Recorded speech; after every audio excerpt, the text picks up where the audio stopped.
So I've got a real treat for you guys. This is something uniquely different. Normally on my Journeyman, it's me interviewing people, but this time it's somebody interviewing me.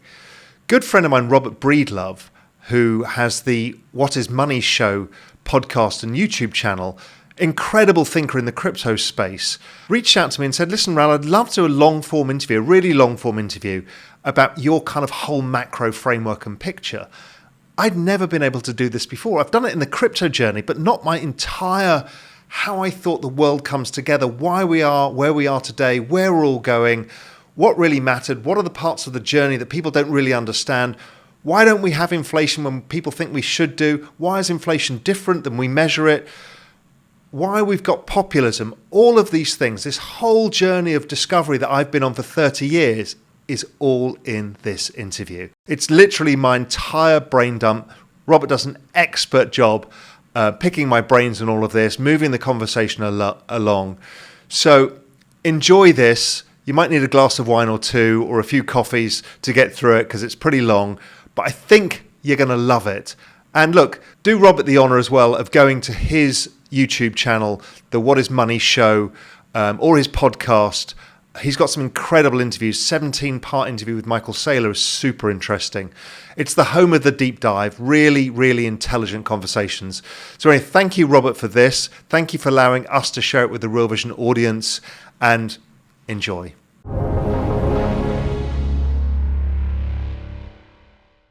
Welcome back to the What is Money show. I am thrilled and honored today to be sitting down with Mr. Raoul Pal. Raoul, welcome to the show. Great to see you, my friend. It's been a long time, but it's good. It's been a while. It's great to see you again. And as we were just talking offline, it seems like you may have found the golden thread that connects this whole history of human action and unintended consequences, perhaps.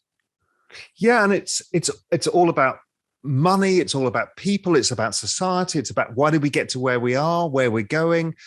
It's everything. And it's something that it took me years to realize. I mean, I've been in this business for 30 years, and I was always focusing on bits of the big story and never asking, well, why did it get there? And then when you ask that, it takes you back further in the story. And then you go, well, why did we get there?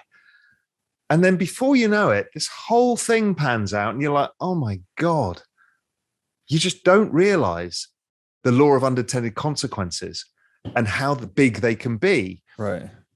And most of the time, we like to blame politicians, but most of the time we're all to blame. Right. And not for any fault of our own, but just by something that happened. So that's a little prequel to the story. Yeah. This is a great way to look at it because, I'm drawn back to Taleb's writing, and he says essentially every time human beings intervene in a complex system, we're trying to accomplish A, but we end up creating unintended consequence B, C, D, E, G. So it's every time we're trying to fix one thing, we're creating these other problems that we don't often understand the connection between until there's a lot of retrospect. So where do we start? So we start with the peak of the British Empire, which kind of feels a bit weird. But at the end, by the turn of 1900, Britain's power had begun to wane. It was the largest empire the world had ever seen. The sun never set on the British Empire. But with all empires, they're almost impossible to keep hold of long because it collapses on the middle because of debt and the issues of trying to run all these different people across a global system, and they're not unified people. So it becomes an impossible situation. So towards the late 1800s, the British started a series of wars with the Germans. And the Germans were the rising power in Europe and were clipping at the heels of the British. The British had defeated the French and the Spanish and were, the global dominant power, and the Dutch, and were the global dominant power. But the Germany was rising and Britain was struggling to be able to meet this new rise of Germany. Then what happens is one of the greatest unintended consequences of all time was the shooting of Archduke Franz Ferdinand. And suddenly a world that was still relatively gentlemanly, where we had gentlemen's warfare, turned into the biggest bloodbath in all recorded history, which was World War I. World War I was when Britain and Germany finally fought it out, with the French in the middle. It was also the collapse of the Ottoman Empire. So the Ottoman Empire was one of the biggest empires the world had ever seen, and that had been in place for multiple hundreds of years, if not 1,000 years, in various guises. World War I saw the end of the Ottoman Empire and a complete power vacuum of which Germany was filling. And 20 million people died. The world had never seen warfare of that sort because of the rise of technology. Tanks, planes, stuff like this. And it kind of shocked everybody.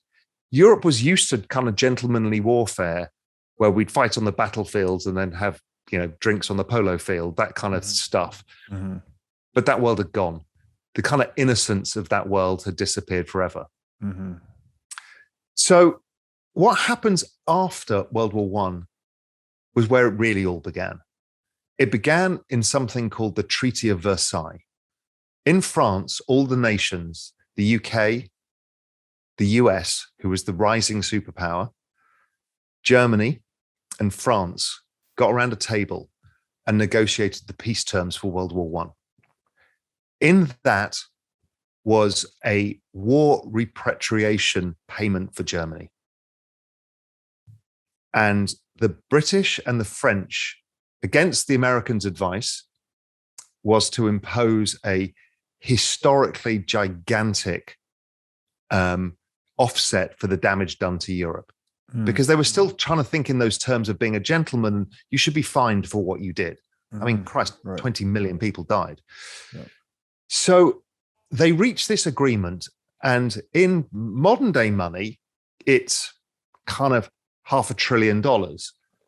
But economies were smaller. This was a unpayable amount of money. Mm-hmm. So Germany in the 20s starts trying to pay this and simply can't. Mm-hmm. So they decide to debase their currency. And that is the German hyperinflation. People confuse debasement with inflation all the time, but they're not the same thing. It was a debasement of currency to pay this debt. So they couldn't pay the debt. So they debase their currency and Germany collapses. And out of the collapse of Germany rises Hitler. Right. So the debt was denominated in the mark. Is that right? I think it was denominated in marks. I'm not entirely sure. Yeah. But that was how they decided to try and pay it off. Right. Which is the age-old government thing, right? Of course. You can't pay your debts, you debase your currency until you can. Of course. Yes.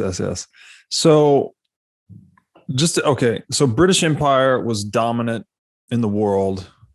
A lot of this had to do with, they were just an imperialist force, right? They had created a huge navy. He who controls the waves controls the world. But then Germany's rising as an industrial power. Correct. That's threatening the dominance of the British Empire. And to your point, industrialization played such a role in this, right? It was the first industrialized warfare, I guess you would say. Correct. And this was a battle of technology, much like cyber warfare is now. Right. That was a battle of technology, and the Germans had technology and the British had technology, and they all fought it out. Yes. And that's why so many people died, because we weren't prepared for anything like that. Right. And the technology of money played a critical role as well, in that fiat currency was used to fund warfare and also led to Germany's approach to repaying their debt to debase their currency. And if we're talking about money over that period, the British, I think, were the first to leave the gold standard over that period.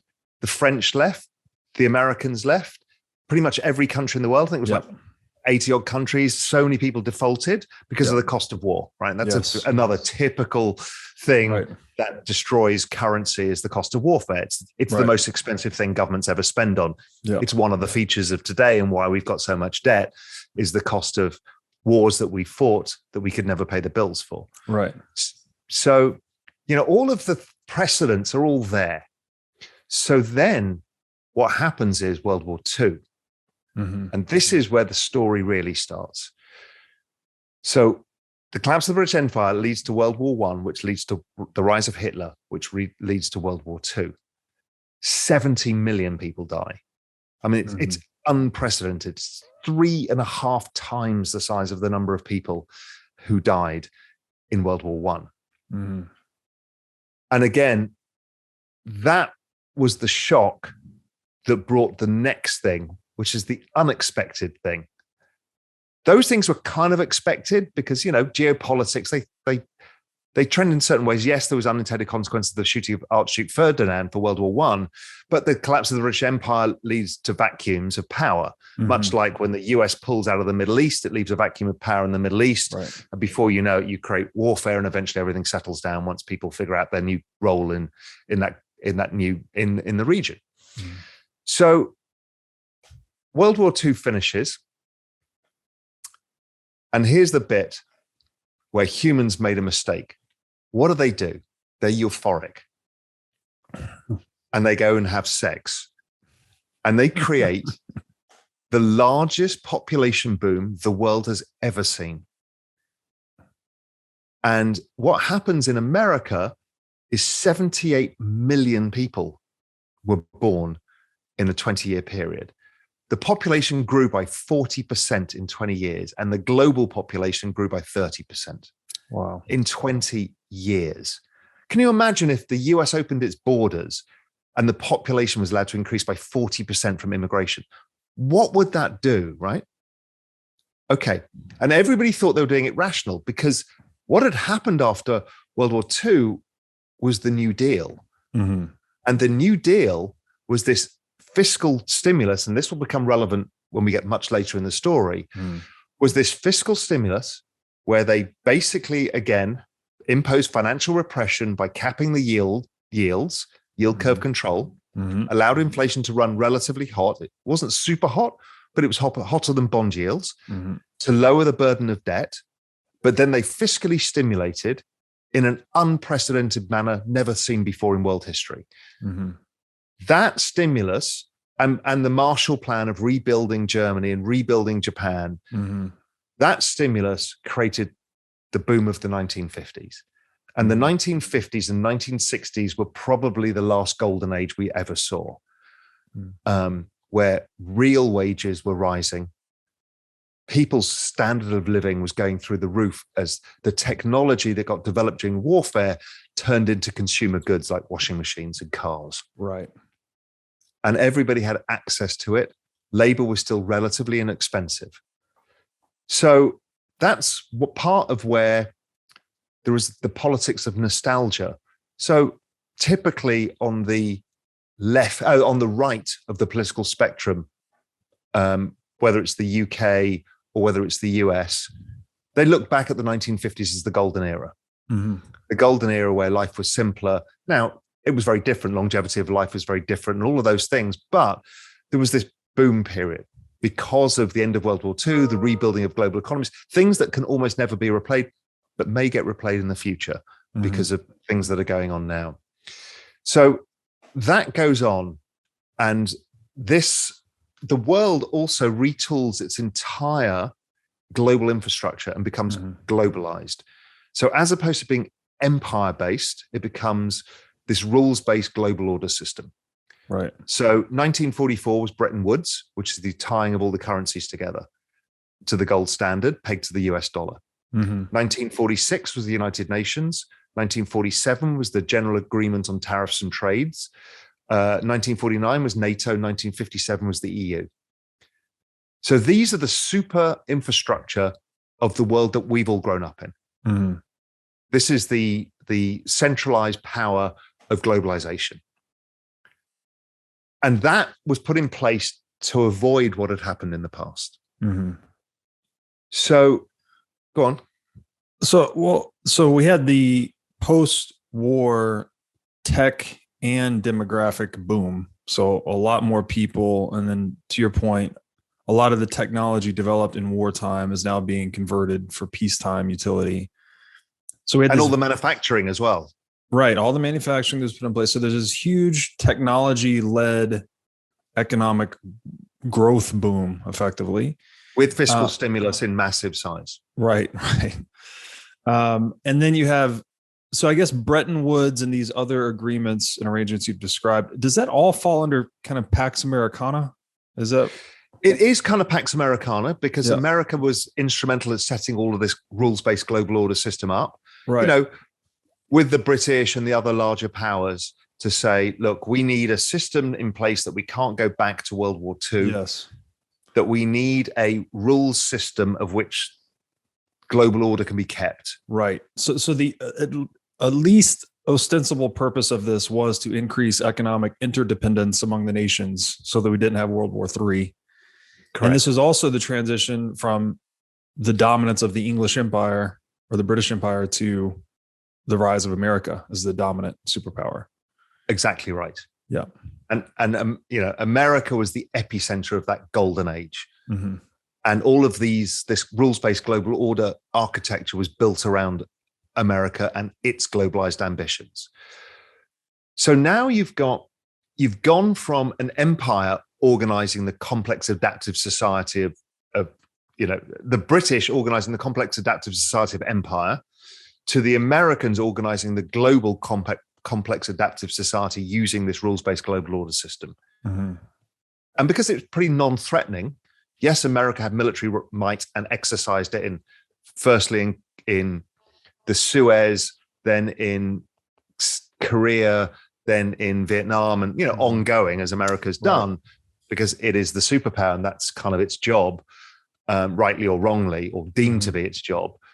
That's what sets it up. So the US is now the epicenter of the system and controls the rules, and that's fine. That works pretty well. So meanwhile, let's go back to these baby boomers. 1967, the first of them start entering the workforce. So they just hit their 20s and they start entering the workforce. Mm-hmm. Great. For the first of those guys, amazing. Mm-hmm. Then by 1975, the average baby boomer is now in the workforce. Mm. So you've got the highest increase in people in the workforce ever. And two things happen. Firstly, prices explode. Because if you think when you first got your first job, what do? You rent an apartment, or right. you have to buy, in the old days, a suit and tie. You have to buy tables and chairs. You buy yourself a car. Your marginal rate of consumption explodes. Yeah. When you're doing that on a global basis, it explodes beyond anybody's comprehension. Right. It's the largest demand shock the world had ever seen and will ever see. We will never repeat anything like that again. So obviously supply can't catch up with demand. So the oil price goes through the roof. All commodities go through the roof. Everything goes through the roof. Right. And so everybody's scrambling to catch up. America can't deal with running twin deficits and being pegged to gold. It's losing its gold supplies. Yeah. Its currency's too strong. And in 1971, Nixon walks away from the whole thing. Yeah. And we go to the fiat money system because it's unmanageable with this population boom going on and the rising inflation and all of the other pressures that are going on. By 1986, the baby boomers enter the workforce. The last baby boomer enters the workforce. Mm-hmm. So you've got this period, which we refer to as the Great Inflation, which most people think of as being a monetary phenomena. I think is a demographic phenomenon. I can prove it in every chart that I look at, proves that it was demographics. Right. The monetary side, of course, played a role. But the reality was if you were to put the same setup anywhere in the world, regardless of what you're pegged against, you've got the same demand shock. Right. And the world can't keep up. Right now, as we're talking, we've got a supply shock. So, the demand has risen to normal levels, but supply has massively contracted. So prices rise. Mm-hmm. That tends to be offset quite quickly, because as things come on, the general level of prices stabilizes again. Mm-hmm. Sure, the price doesn't fall; it never goes back. Mm-hmm. But it kind of stabilizes. So the other part of that equation is not the inflation. The really big story is the one that nobody understands, is that wages stopped going up. Mm-hmm. So in real terms, obviously, if you add a record number of people, like if you added record immigrants into the US right now, what happens? Wages don't go up. Right. And in fact, they never went up again. Mm-hmm. In real terms, since 1975, wages haven't gone up. They've gone up 0.3% a year, right, for the median American. And this is the infamous decoupling from productivity growth, right? Correct. Yeah. Exactly. Because GDP grew. Yeah. Because of financialization. I'll come on to that in a minute. But this is where the real crux of the issue starts. So you pour these people in the workforce and you compete with each other. So they start competing for wages. So guess what? Nobody needs to pay higher wages. Right. And so these people have been promised the American dream. That was the dream of the 50s. Yeah. They saw their parents have that. And the baby boomers never got any of it. They got something entirely different.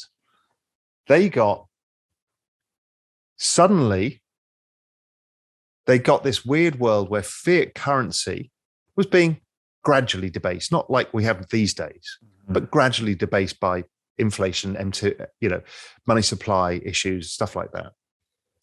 And asset prices start to rise. And their wages don't. Mm-hmm. And this is the key thing, is if your assets rise and your wages don't, your future self is poorer. Mm-hmm. Because an asset is a way of storing wealth for future consumption. Mm. But within this is an uglier picture as well, is the fact that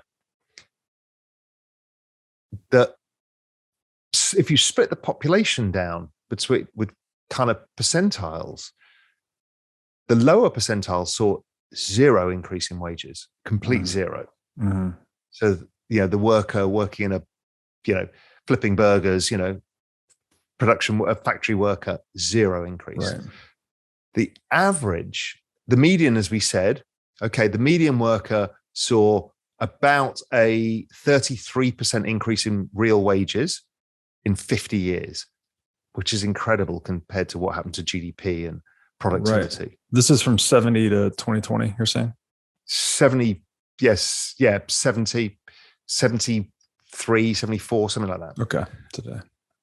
Yeah, and then the average guy, because it takes into account the really wealthy skew, mm-hmm. well, their wages have gone up 100% over those 50 years.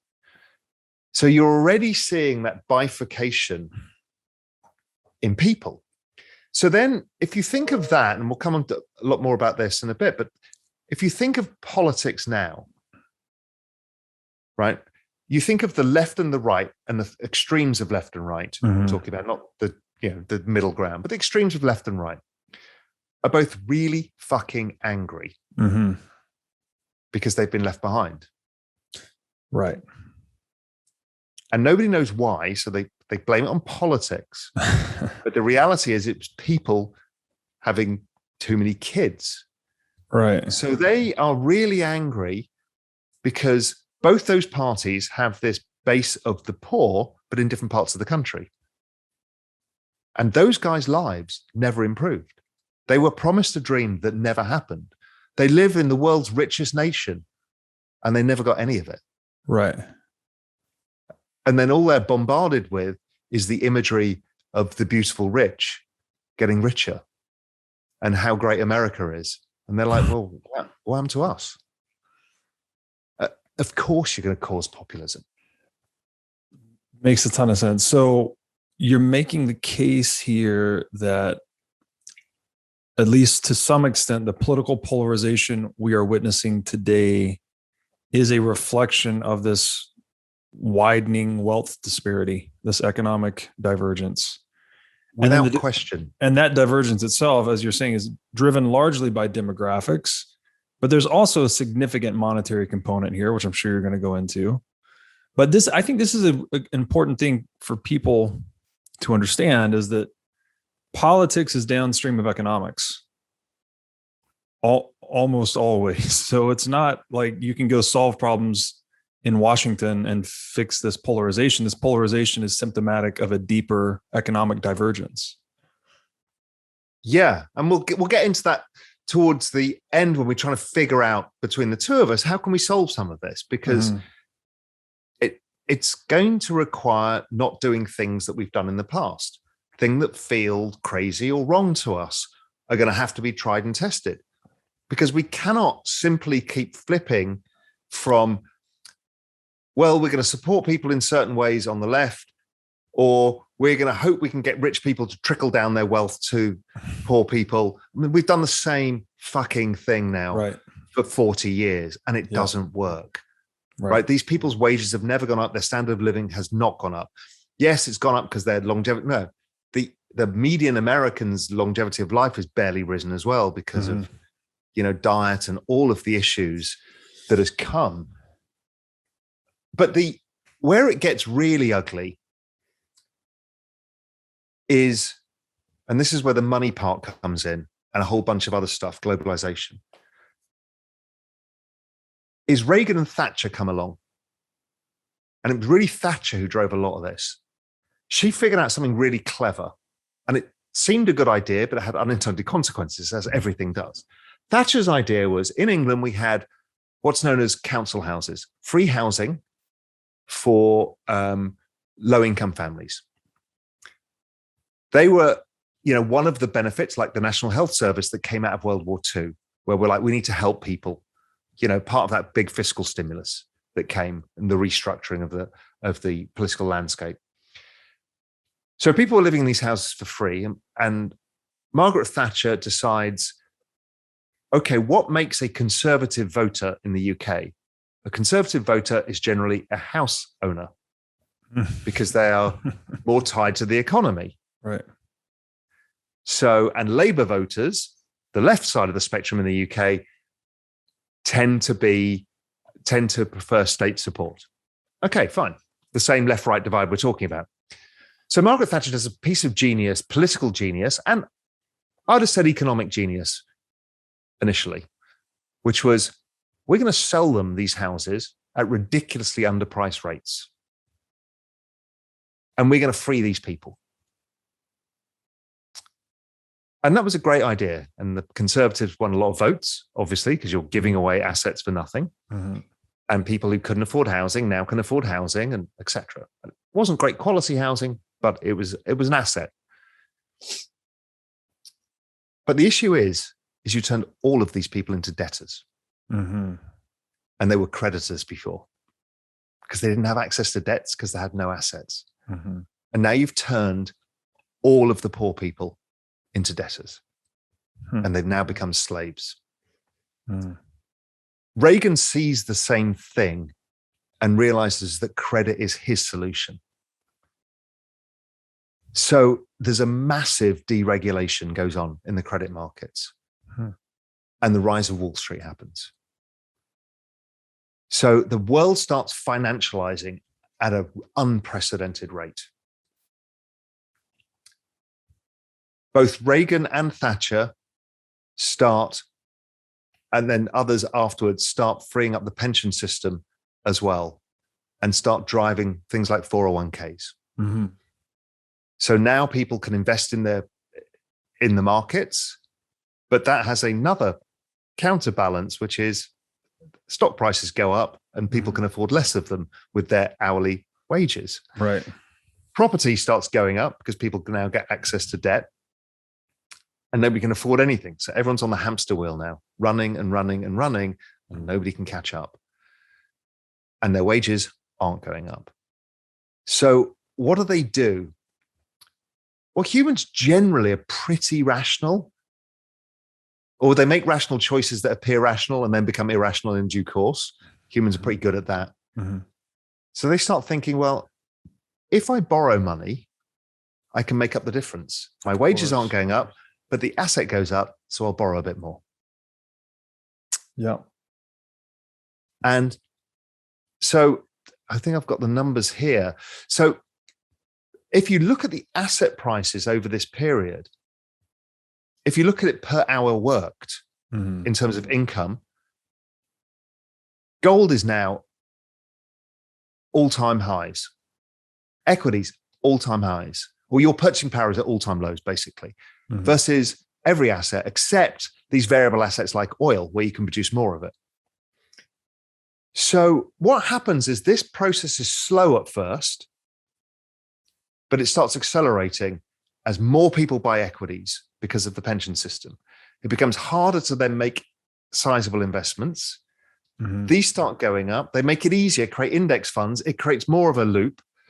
Meanwhile, everyone's like, fuck, I need to put money in my 401k. I can't afford healthcare. And healthcare starts exploding. Why? 78 million Americans are in the healthcare market at the same time. Yeah. Duh, obviously. So then that whole thing explodes. So they just borrow more money to fill the gap. And what I did is I took basically household income, real household income, and added debt component. And it basically then starts to mirror what happened to prices in assets. So they were doing what they thought was the right thing, is to maintain my standard of living, I need to borrow money. And that creates this financialization bonanza in the 80s. Right. That leads to the 87 crash. Because everybody is now piling in to everything by borrowing money to be able to do this, to be able to participate, because they've got the American dream. Is I want to be rich. I should be rich. Yeah. But they're not being rich because they're in debt. People confuse this.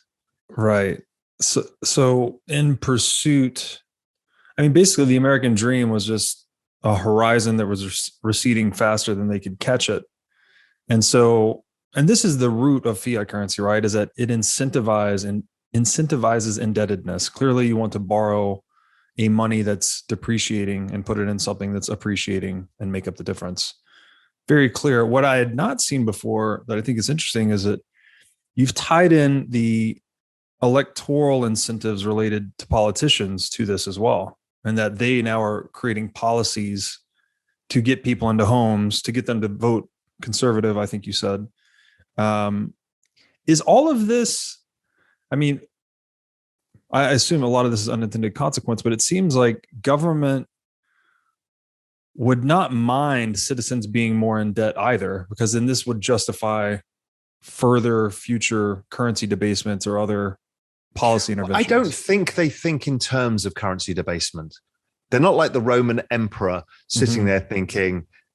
It happens in a way that kind of they delude themselves. Self-deception. Because they don't want to admit to what they're doing. And my guess, if you went to, well, we've seen it with central bankers.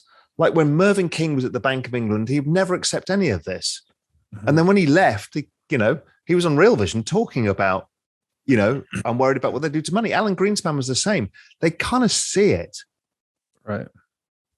But, within all of that, so we're into the 80s now, right? And we're now in the credit boom has started. And the cult of stock market has started. And the cult of property started. These things were not cults before. But with debt and this potential future, I could be the billionaire, that ridiculous mentality that drives humans and creates more desire for debt, ends in the liberalization of Wall Street, the great free market, What we should do is open everything up to the free market. What that actually meant is you're putting the power in the hands of Wall Street. Right. And Wall Street became the epicenter of the US and global economy. Mm-hmm. And the city in the UK and all the financial centers, and manufacturing didn't matter anymore. Mm-hmm. It was irrelevant. So then the mid-90s, 1990, the next big shock, the Berlin Wall falls. Mm-hmm. And the fall of communism starts. China starts opening up, realizing it has to change. The world can take Russia coming onto the market. Yes, we had a lot of immigration issues in Europe because there was a huge movement of people. And, it was a kind of golden age to be in the commodity markets because those guys got really, really rich because they gave the commodities away, like the council houses, for free to a bunch of people who became billionaires until Putin didn't like them, put them in the gulags and replaced them with other people who got really, really rich, because Russia owns more of the world's natural resources than all the other countries combined, I think, roughly. It's staggering how rich Russia is in natural resources. So by about 1996, they want to change the General Agreement on Tariffs and Trade, which, if you remember, was one of those rules-based global order things. They want to change it to something called the WTO, the World Trade Organization. This was, again, a great idea. Let's globalize, let's liberalize markets, let us all trade with each other with no tariffs. Obviously, no tariffs doesn't actually exist because everybody still imposes tariffs on each other. Mm-hmm. But they start this idea. And now, once you make that agreement, the worker in America, who's already in excess supply, is now competing against the global worker, who's cheaper, because America is the richest society in the world. Yeah. So you've now double fucked everybody. And they're triple fucked because in the 80s comes the rise of the silicon chip and the computer. And Moore's law explodes and technology starts replacing jobs at every level. So these poor baby boomers who are now up to here in debt by the mid-90s are now facing a globalized workforce of cheaper, more effective, more productive labor, the rise of technology, and a debt burden all at the same time, and too many of them. Okay, that is a really bad signal. And there's a fantastic interview. There was a famous English, French, American billionaire called James Goldsmith. He was like this gunslinging, M&A, corporate raider, typical 80s kind of figure. Mm-hmm. One of the world's most famous investors.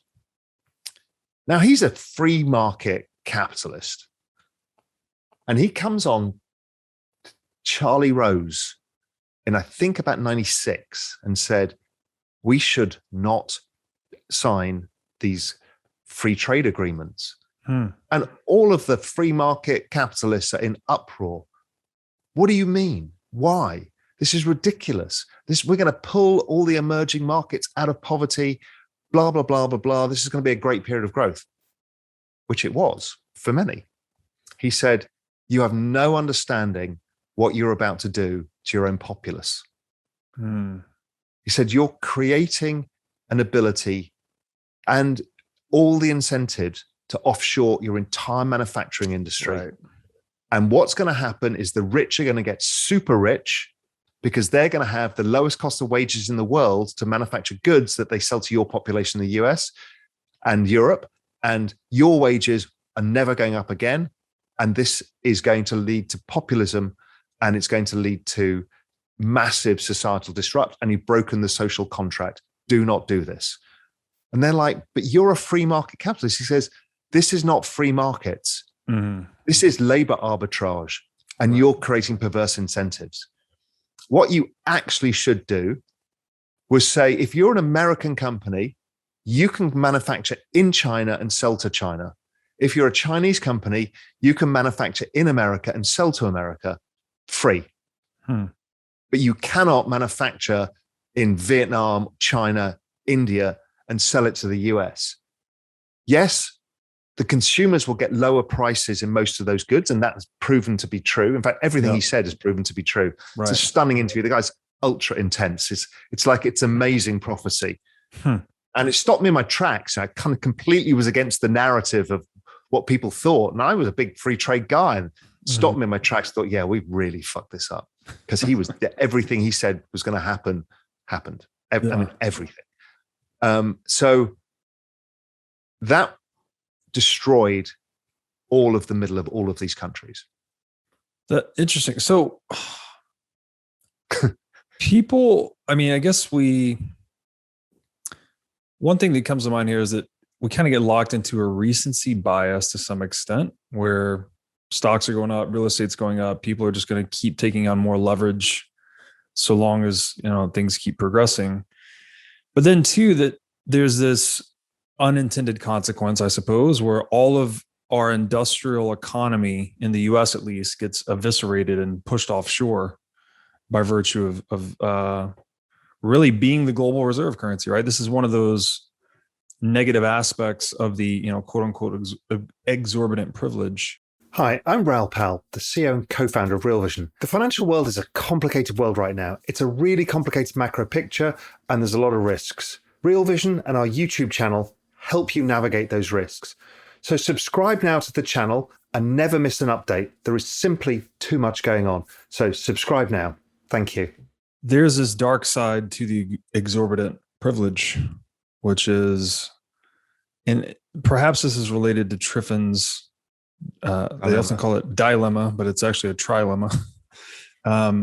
You can't have it all, right? You can't have your cake and eat it too. And one of the consequences of being the global reserve currency is that your industrial economy gets priced out in other marketplaces. So is that related to, I forgot the gentleman's name, but the prediction he made? Goldsmith. James Goldsmith. No, because he saw this as a global issue for the developed world, which is what it was. So all of these countries that had strong reserve currencies, doesn't have to be the global reserve currency, were all going to be killed. The global reserve currency with the biggest power obviously gets killed the most. Gotcha. And the US didn't have a social security network safety net for anything, while Europe did. So Europe managed to stop the worst of this because it had some sort of safety net. Now, Americans are not fans of this, but I'm a European and grew up with it. I grew up with free healthcare and certain types of state support, and they're just different systems, and that's fine. But what happened is the workers in Germany and Italy did okay until the EU. Then they repeated the same mistake all over again. And then China became so dominant.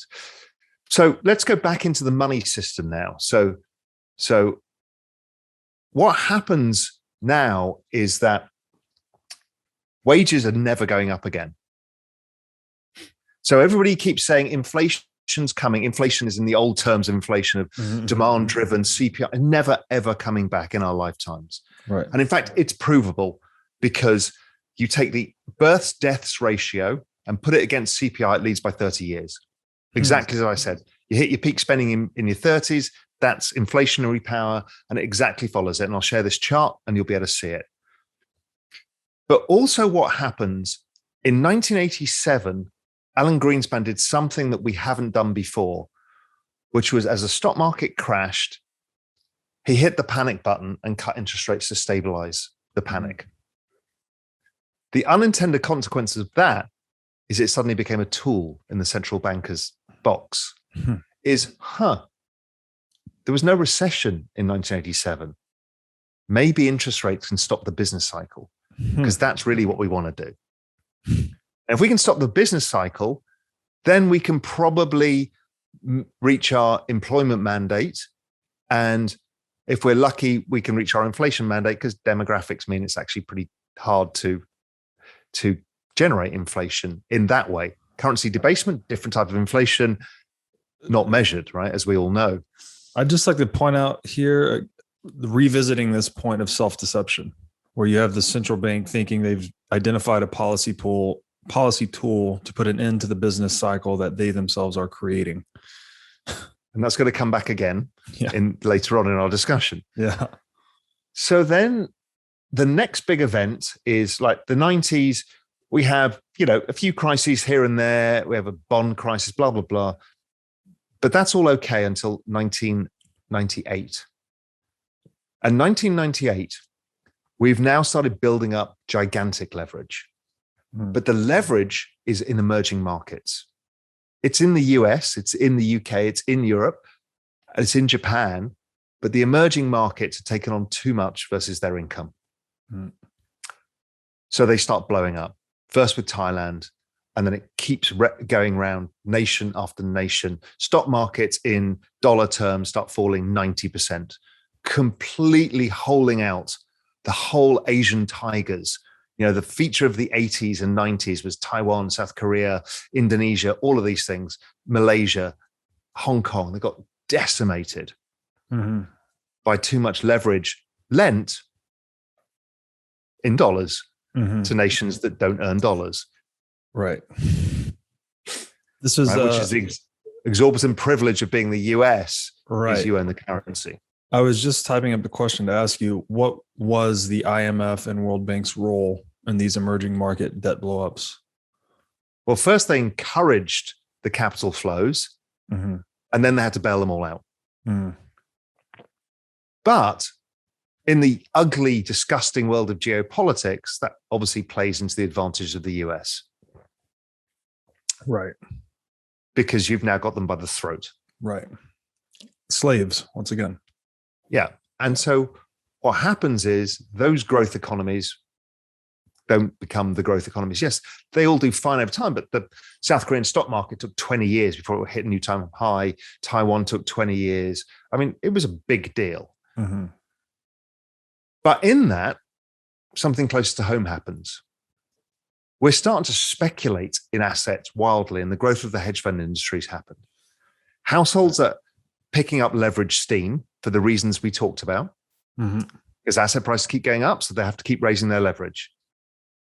And house prices, so household income as a percentage of household debt keeps falling. So it's now 0.4% of the debt. Wow. Yeah. So it shows you how leveraged they are.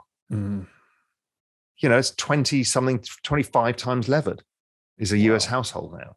Now, they've got assets, but in terms of income, right? Their income coverage. So we've now financialized Wall Street because let's go back. We've got this record number of people who've now been encouraged to start investing in the stock market via their 401k. This is deemed to be a good thing because when they retire, they've got money. What Wall Street does is take all of that and then they leverage it. So they leverage it for their own benefit because that's where they get all their benefits from. So banks are making record margin. Goldman Sachs goes public. I was working for Goldman Sachs at the time. We've got the highest ROI of any bank in the world.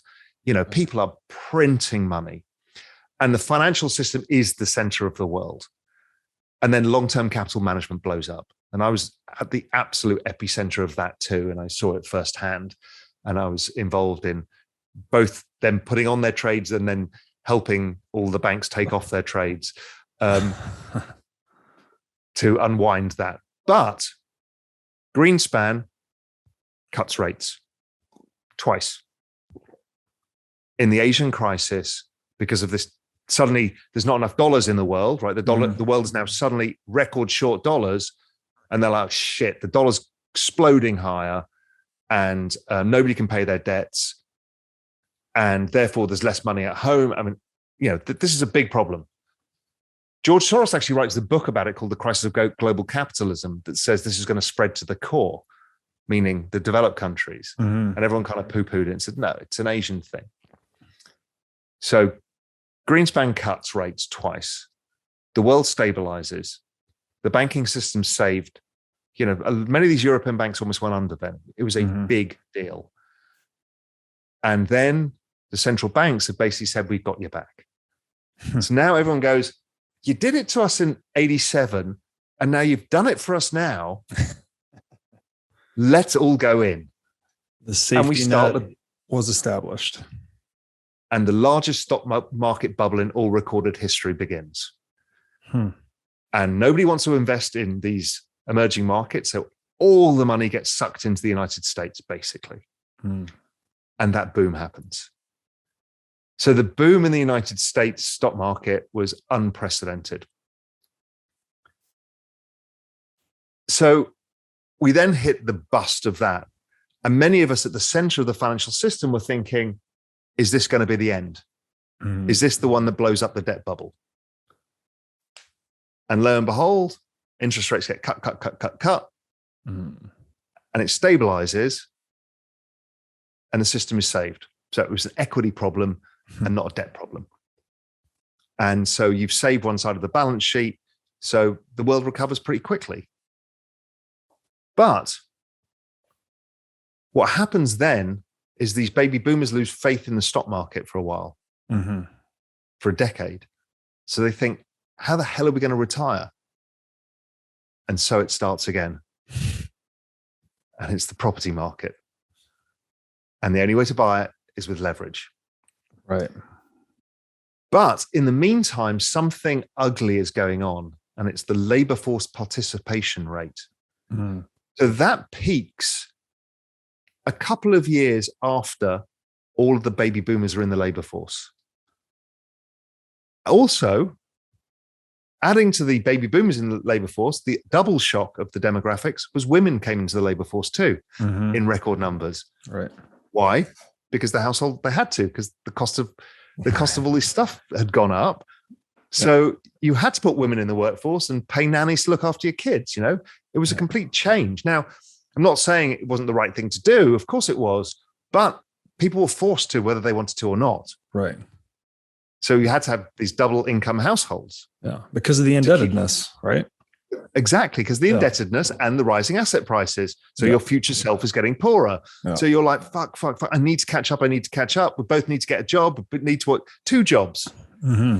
Labor force participation rate eventually starts falling after 2000 as people start kind of just falling by the wayside as their jobs are gutted. Right. So this is the globalization and technology problem we talked about earlier, is in the end, people just can't get jobs. So you get this labor force participation rate falling. And then it starts happening as the boomers start retiring, which is they hit their 50s in 2000. So the ones who are lucky enough, remember the ones at the beginning of this full cycle were the ones that were lucky. Those are the ones who get to retire. Those are the ones who manage to do that. Labor force participation rate falls. Why do I keep talking about the labor force participation rate? Because it exactly maps velocity of money.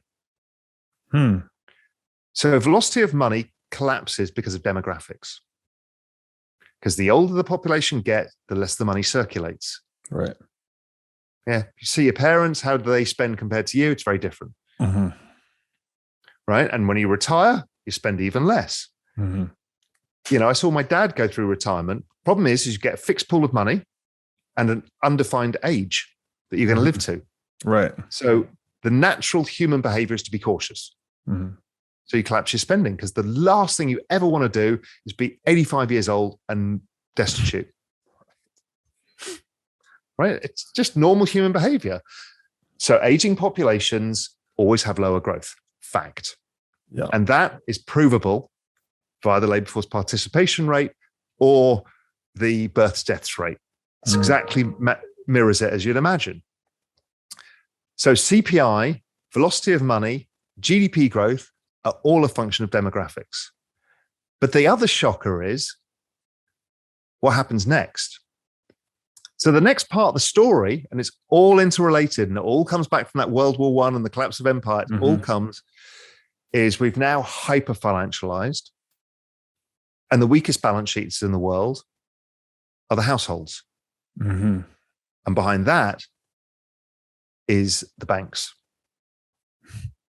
So you start wiping out the household balance sheet by property prices falling, and you have the biggest financial collapse in all history, pretty much, maybe since the 1930s.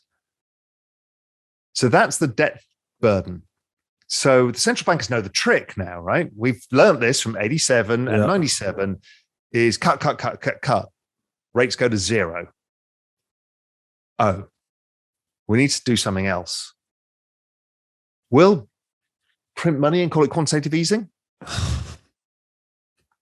Because printing money sounds bad, right? Because everyone kind of knows if there's too much of something, it becomes valueless. Yeah. So we'll call it quantitative easing, and we'll kind of express it like amount of quantitative easing kind of equates to the number of percentage points of rate cuts you could have, and we can pretend they're fungible things.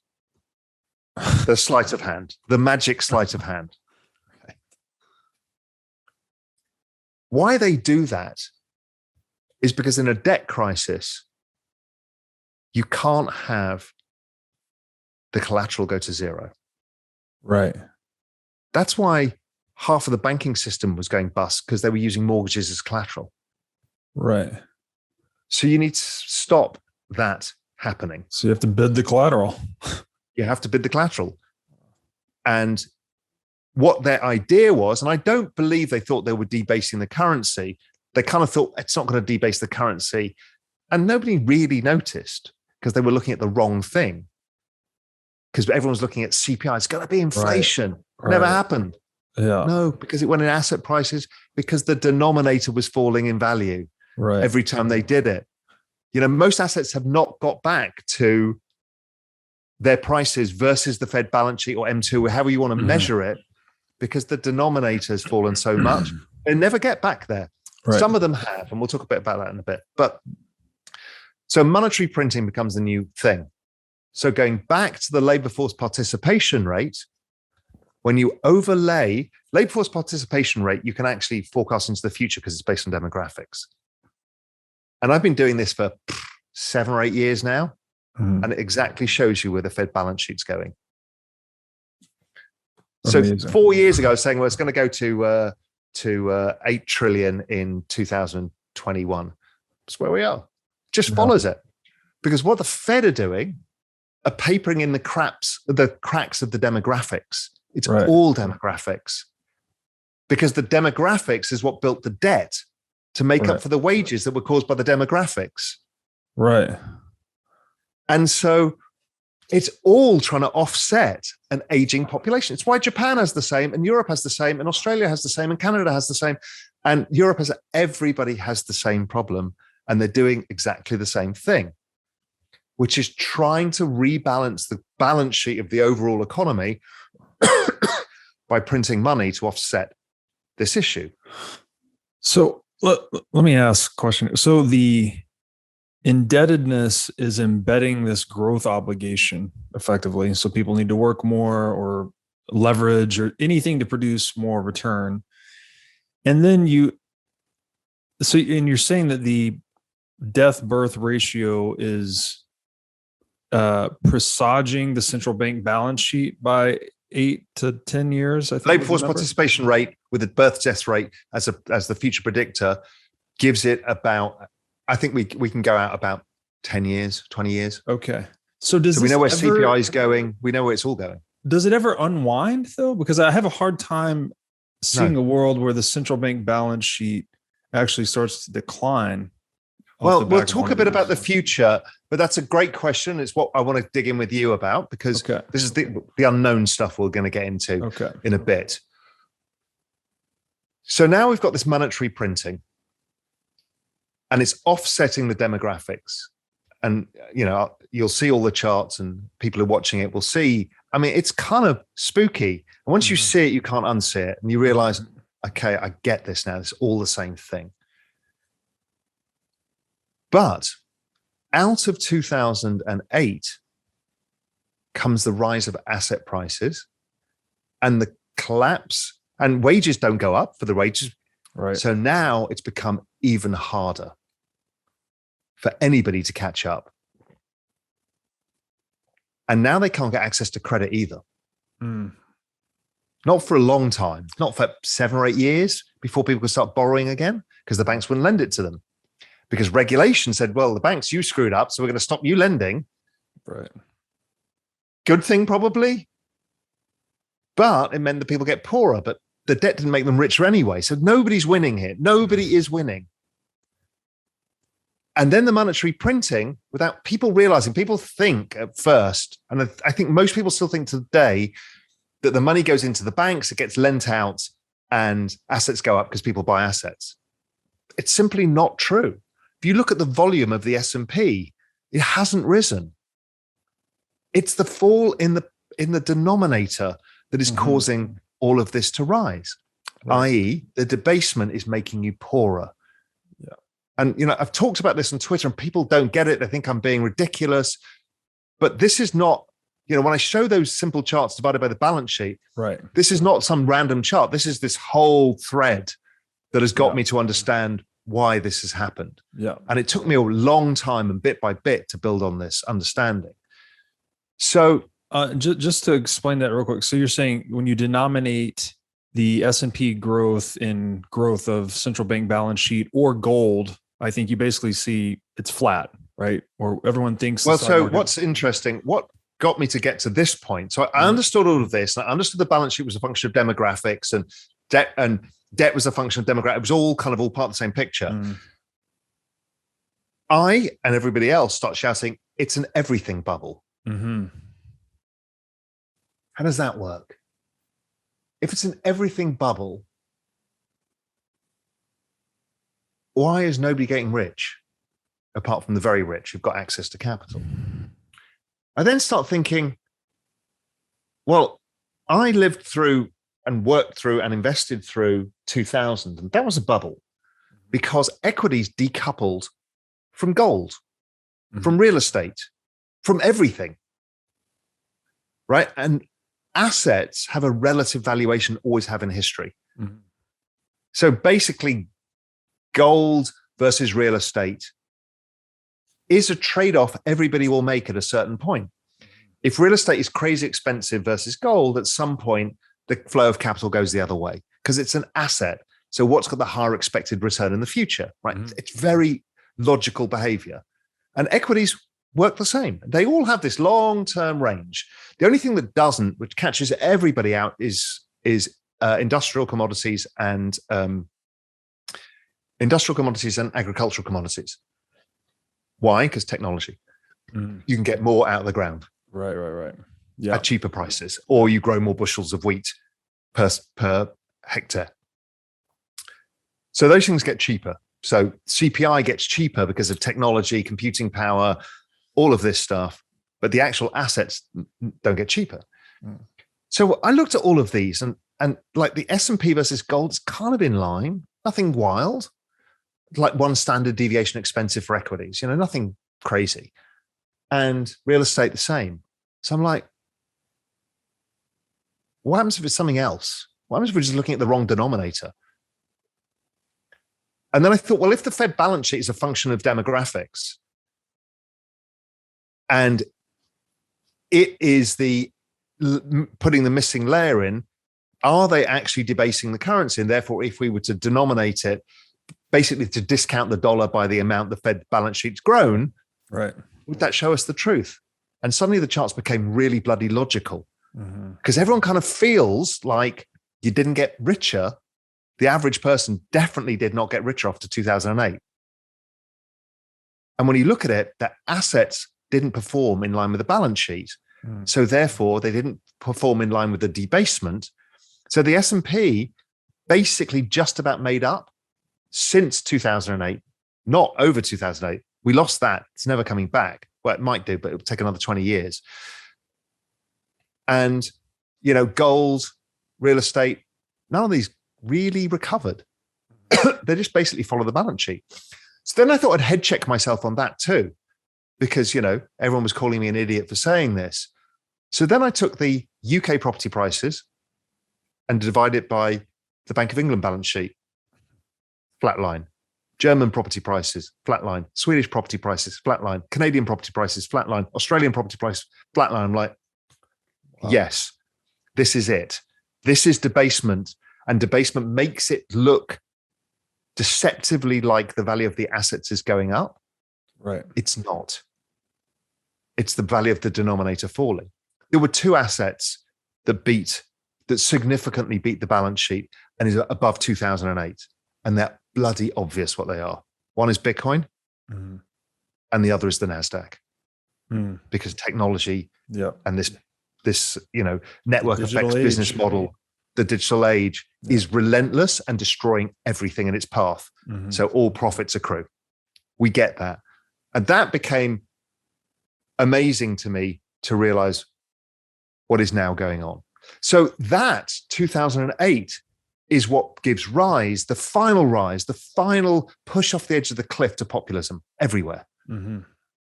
Because I was then Europe had 2012, where Europe almost lost its entire banking system and the whole of Europe and the euro. It got really scary. And I was living in Spain. I had to buy tinned food and a generator because I thought we might lose power. I mean, Cyprus took all money out of people's bank accounts above $100,000. So if you were a gas station operating on like 2% margins on the gas you pump, they took the $1 million out of your bank account, which is your float to buy the gasoline for each month, and took it and paid the fucking creditors of the bank. And it was your deposit. I'm sorry, you didn't own shares in the bank. How dare you do that? In Spain, they were converting like grandmother's savings accounts and turning them into preference shares, so you got a high yield. Wow. And then guess what? They default on payment of the preference shares, and they've got nothing. And they forced them into it. So this was happening en masse in Europe. Jeez. And I'm like, okay, I know where this is going. Occupy Wall Street explodes. And then in Spain, the indignados, everyone's in the streets rioting. And it's like the people against the state. Because people are angry. They don't know why they're angry. And then what happens after the people become angry phase, it then splits into left and right. Because they want to blame somebody. Right. Because they can't blame themselves because they are to blame. So they blame each other. And the internet comes out of it. And there we are given Facebook. And Facebook is the perfect place to divide everybody. And you throw in the Russians who understand this, and they start using bots to drive apart people. People who are logically centrists. They could have been left and right, but they could have a discussion over dinner. Now they absolutely hate each other and think it's intolerable, and one's a communist and the other's a fascist. That's where we got to. And that came out of 2008 because people now realize that they were never going anywhere. That social contract, the contract of the government and the people, had failed. And I don't think the government could ever have met it. Don't forget, over in Europe, we've got another system issue that we haven't yet faced based on this, is how the hell are we going to pay for the healthcare? It was a lovely idea to give free healthcare, but that's a bill we can't pay when these baby boomers go through death. In the US, you've got the other problem. Everyone is like raging against the health insurance. Why is health insurance high? Because the baby boomers are going into their aging phase where they're becoming ill. So you're drawing on your health benefits. So obviously, it's if you report a robbery at your house, 5 months in a row, guess what? Your house insurance is going up. So it's a function of demographics. And the other one that killed people was the millennials got killed by education costs. I grew up in a world of free education, but they took that all away because the baby boomers have got too much debts. So they couldn't pay for, the governments couldn't pay for all of this anymore. So they force everybody else to pay for their own bloody education at ridiculous rates. And adding the student loan debt on top of that, which is non-dischargeable in bankruptcy. So it's almost like they took a complete zig from the zag there, with the complete opposite direction from free education to indentured servitude for education. Yeah. So what you've then done is force up education costs. Education CPI has been falling now for a while because guess what? The 86 million millennials have now left university. Yeah. And the Gen Zs are smaller, so it's cheaper, Yeah. right? It's demographics again. But two other things go on. One is because it makes those companies rich, they start lobbying to protect their monopolies, which makes people angry. Again, the food lobby, the oil lobby, the healthcare lobby, all of these people have and the financial lobby clearly want to protect their power now because they've made the most money out of this. But around 2010, another catastrophe happens. The baby boomers can't afford to retire. Only the rich can. So they're leaving the labor force participation rate and others are being marginalized. So they're still in the labor force. And now their bloody 86 million kids are. They had too many kids. So now you've got the two largest demographic bulges in all recorded history in the labor force at the same time. And technology is exploding. What do you think is going to happen to society? Do you think this is a smooth thing? No, this is the fourth turning. Right. And the fourth turning is the transition of power from one demographic to the other. Wow. And that is what we're playing out now.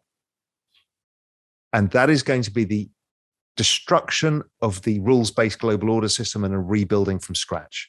That is the rise of crypto. That is the rise of blockchain. That is the wholesale change and what is going to come in politics. Maybe not what people want to hear, but it's coming. And you can't almost avoid it. So that's the next part of this story.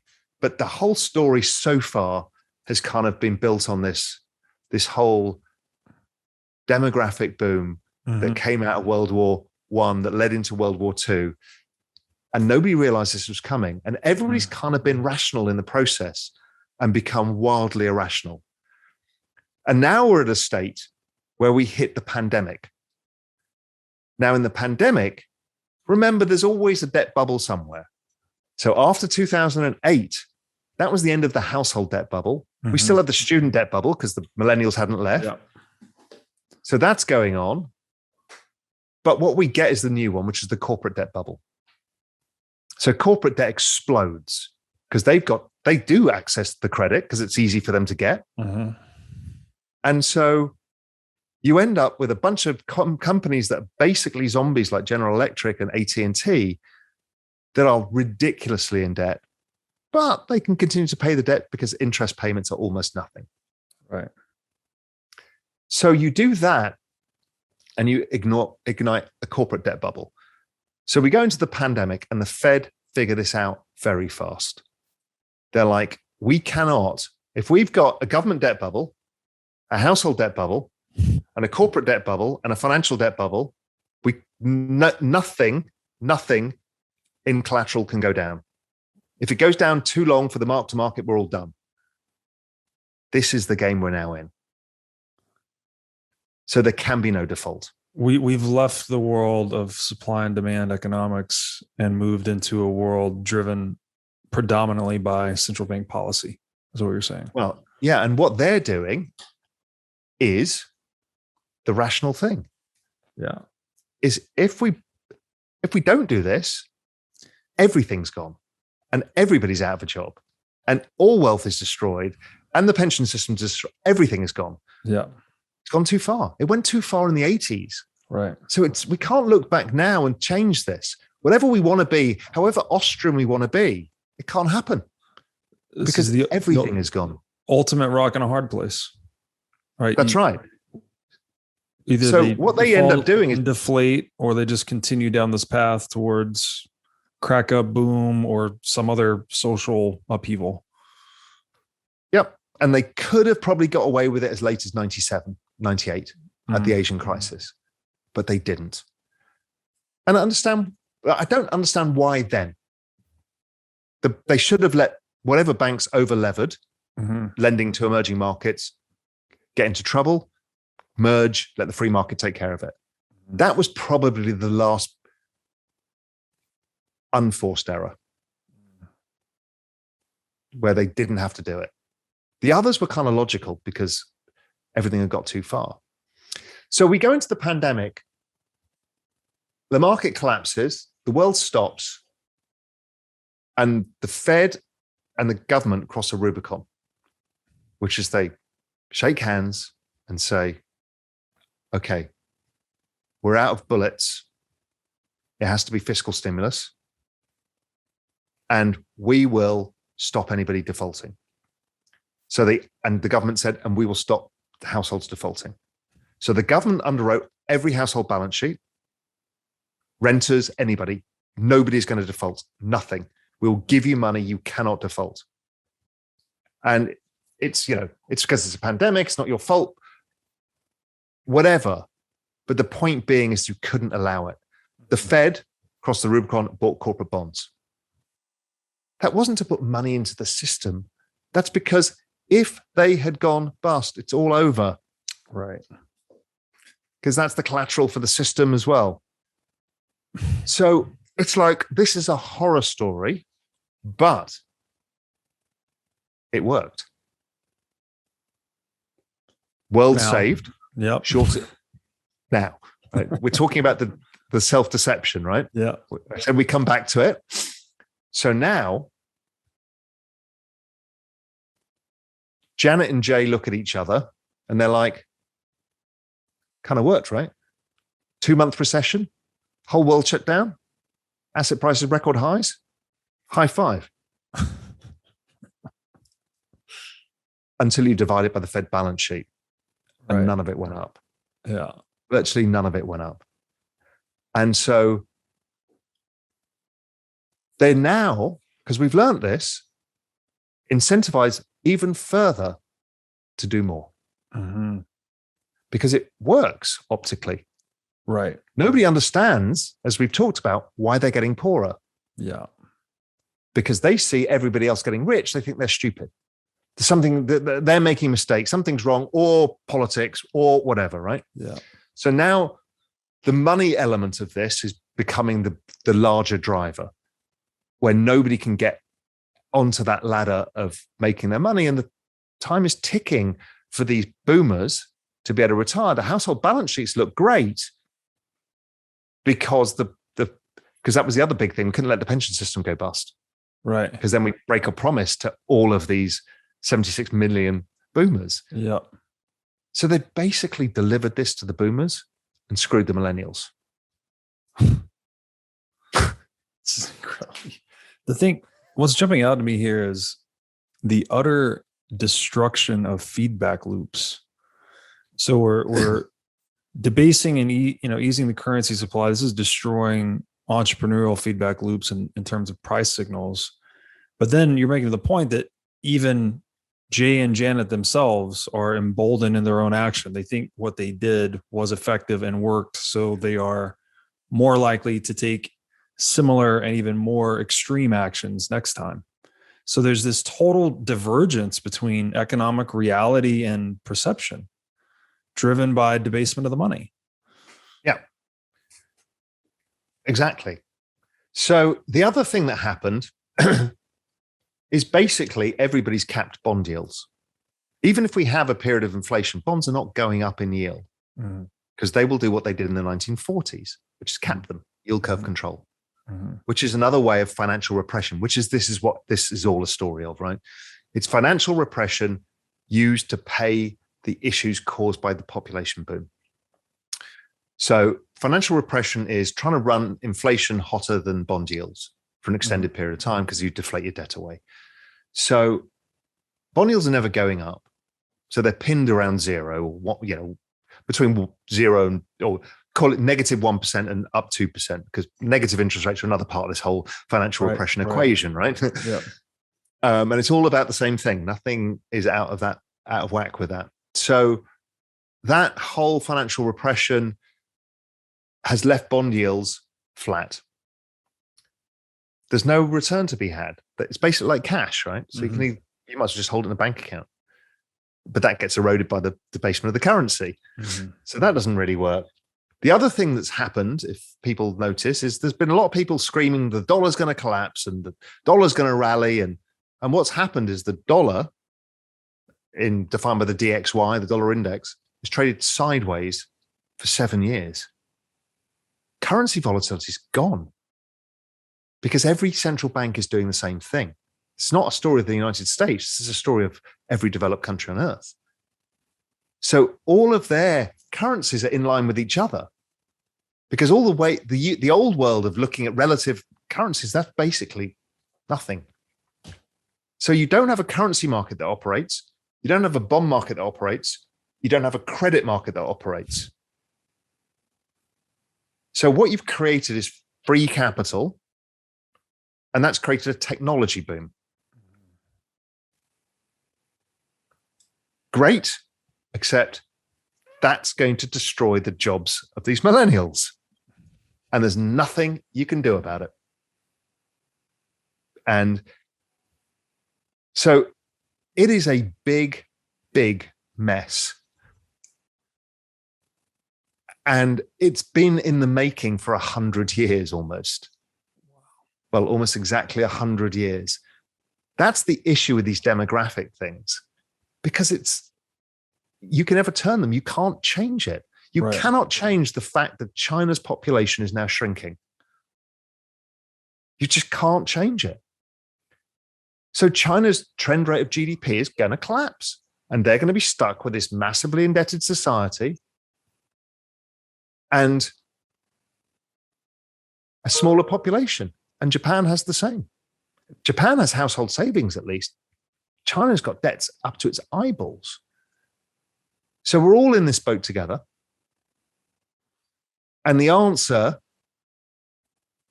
if you or I were put into the central bank, we can all scream about it on Twitter all day. But nobody's going to press the nuke button now. You can't do it. Right. You just simply can't do it. Because that's like the Argentina crisis. That's a total wipeout of household, corporate, government net worth. Okay, so one pattern I'm detecting here is this debasement was blowing bubbles into equities, as we saw in the run-up to 2001. Then we saw it in real estate in 2008.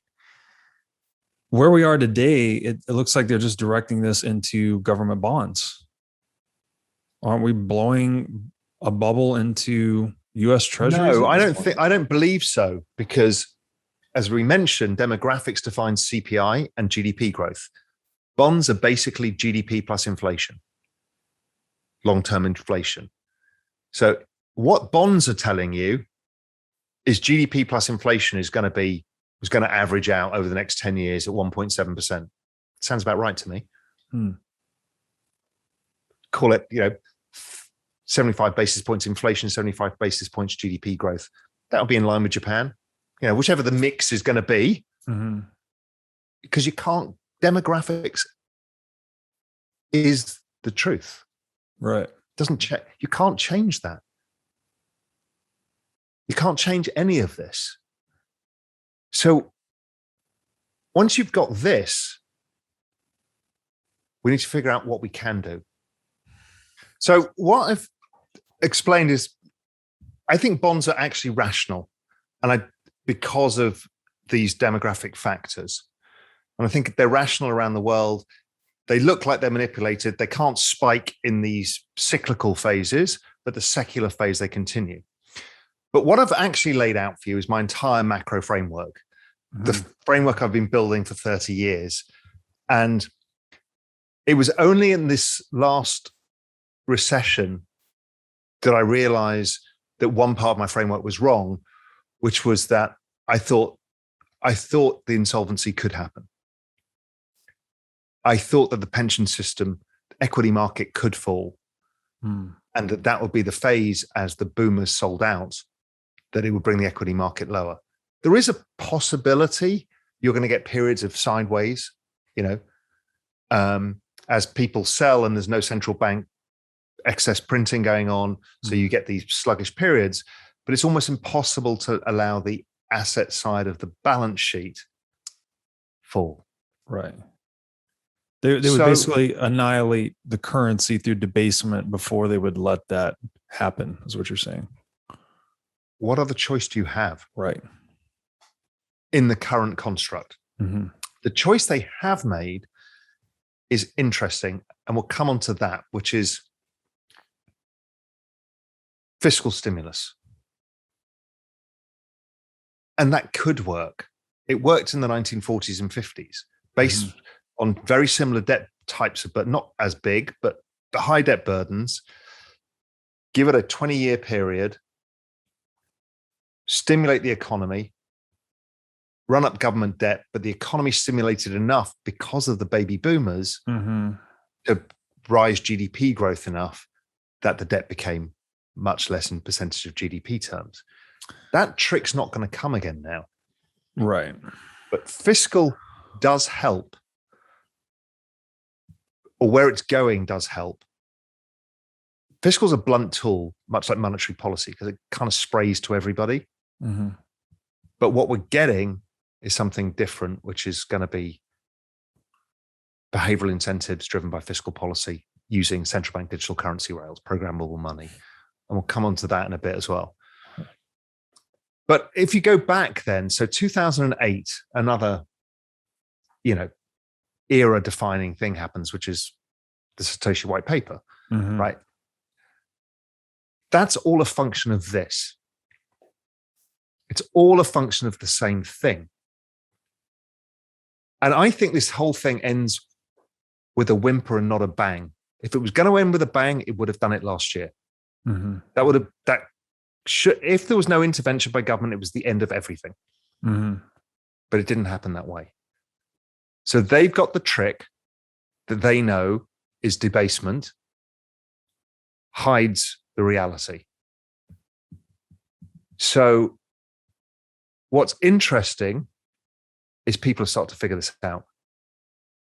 They've started to figure out they're getting screwed. And the figuring out getting screwed drives you to look for answers. The traditional answer was gold. Hasn't done great. It's done okay. It's done its job.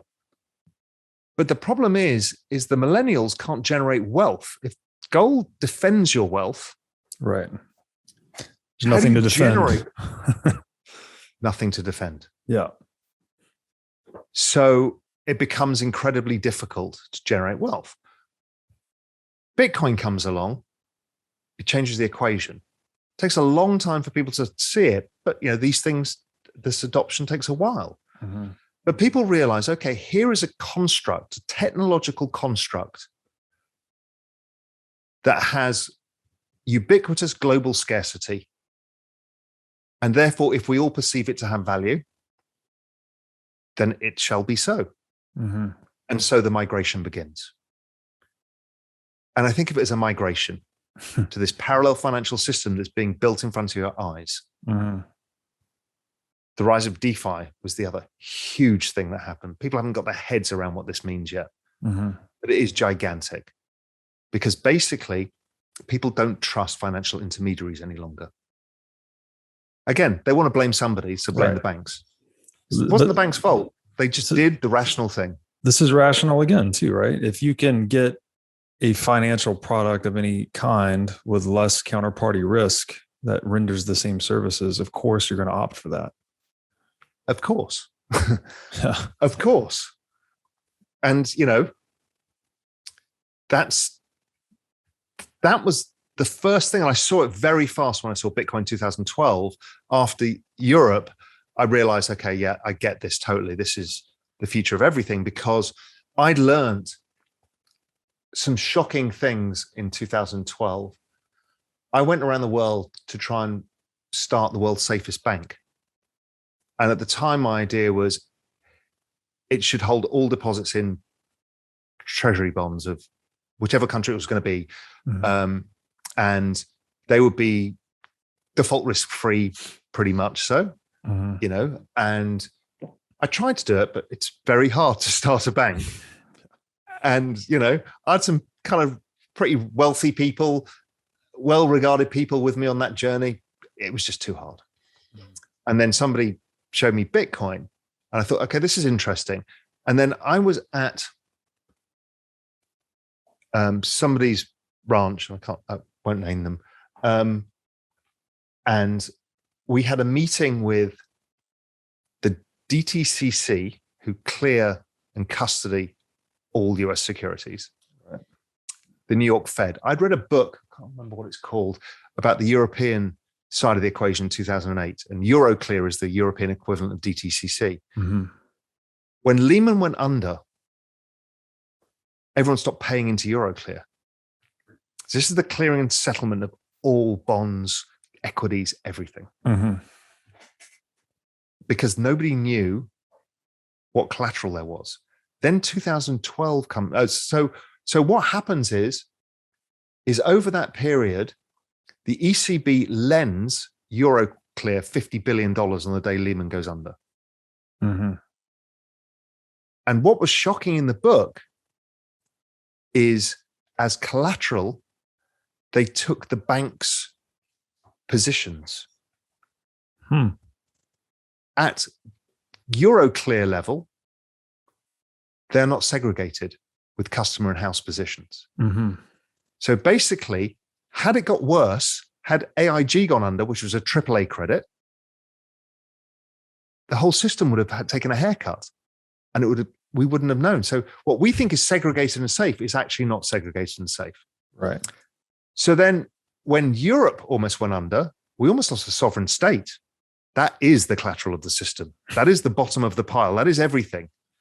And that is why Europe could not go. Because if it went, then that's the end. Because then the collateral layer is gone. The safest collateral of all, the government bond layer.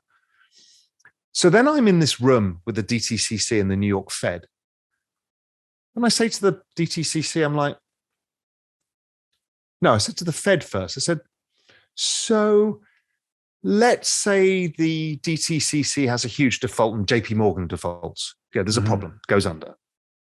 And there's a big hole because nobody's paying anybody anything. The system freezes up. What do you guys do? So, we'll lend the money.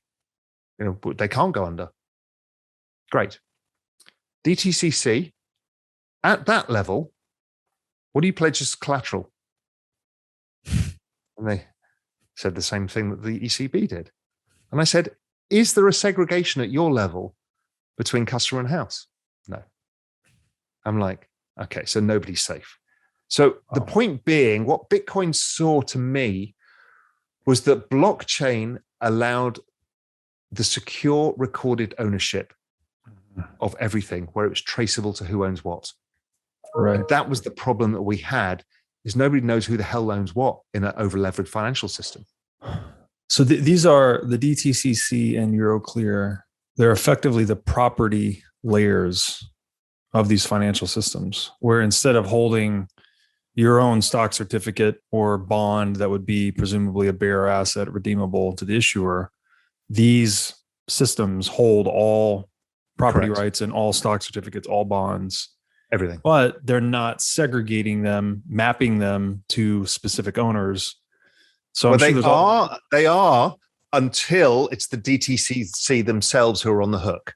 Gotcha. Okay. Then all bets are off, and it's each man for himself. Got it. So this becomes another mechanism through which they're socializing losses from economic shocks. They would do. It's never happened yet. Okay. But the fragility is there. Right. The other fragility was obviously the derivative market that nobody can figure out because there's 1 quadrillion of those outstanding. Right. So they start centralizing that as well. Yeah. Putting it into the CME and the other exchanges, ICE and stuff, to try and have some way of figuring out how the hell to stop it when it all goes wrong. But blockchain changed that, because I saw it immediately and thought, well, every single security on earth is going on blockchain. Now, how decentralized it needs to be for that, open to debate. But it needs to be decentralized enough, and it needs to be on a blockchain that you can prove it. So this is where a lot of people start waking up and going, okay, we need a different way of doing things. And so the big dynamic, sorry to interrupt, is this shift from a top-down Centralized model in the DTCC or Euroclear to something, a consensus that is more distributed and transparent for market actors? Correct. Okay. So if you're the base layer of collateral, your equity or whatever it is that's been relent and reused and whatever it is, when it all goes wrong, the blockchain has full recorded every transaction. So it's not hidden somewhere. I mean, half the bloody swaps contracts were in bits of paper and drawers because derivatives was exploding in the market and nobody had the technology to onboard all of this stuff into a system that could record it. Right. You know, the same is true probably of insurance. If California has an earthquake, you know, who's double insured, who's single insured, who's claiming what? Nobody the hell knows. You know, nobody knows any of this stuff in the current system. It's got itself into a mess. So all of this becomes interesting. So the rise of crypto becomes an obvious thing and it becomes a migration. So what I think you're going to see, and there's a lot more to come on this, what you're going to see is a ongoing gradual debasement and an ongoing gradual migration. So more people opt out. Yeah. Yeah. And the people who see it last are the ones who get hurt the most. Or maybe it's just the rich who see it last because they got the least to lose, because they're getting access to the money and they can make the money and they're buying equities and they think all is fine. You know, rich people can buy real estate on leverage and, you know, all of this stuff. Yeah. But maybe they're the last to see it. Some see it, obviously, and others probably don't because they're all okay. And, you know, their S&P portfolio's gone up and their gold looks fine. But they don't realize that they're probably getting net poorer. I mean, one of the conversations I've had with corporate treasurers was that I presented some of the biggest corporate treasurers in America. And I'm like, guys, what do you use your cash for? And they're like, well, we use it for share buybacks, M&A, and, you know, cash cushion, and we purchased real estate. I'm like, fantastic, great, okay. So your cash, you'll earn what? You know, maybe they're great treasurers. Maybe they get 3% on their cash. I'm like, great. Look at the price of assets. They're going up at about 15% a year, 20% a year in line with the balance sheet. So next year you can buy less of your shares back, or less of another company, or less of real estate. So this is why you need Bitcoin on your balance sheet, because it helps offset it, because it's got the two benefits of, it's got that kind of exponentiality, the call option on the future, the network effect, and it's got the other side of the equation, which is it offsets debasement. So it's got this kind of double feature. Gold doesn't have the double feature, it's got the one feature. Right. Bitcoin has the two features. So I'm like, this is what you need, and this is how it's going to work. So, okay, let's look a little bit into the usual answers and why they're not going to work. And then you and I can maybe brainstorm some of the potential things once we free ourselves from our political ideology and our economic ideology. We have to get pragmatic, right? There's no other answer, and I'll show you why.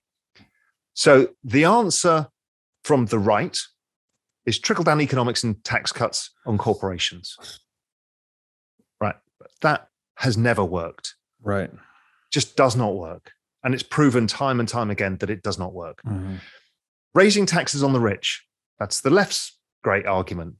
Well, the rich simply aren't rich enough to pay for anything because there's 200 odd million of that lower income bracket.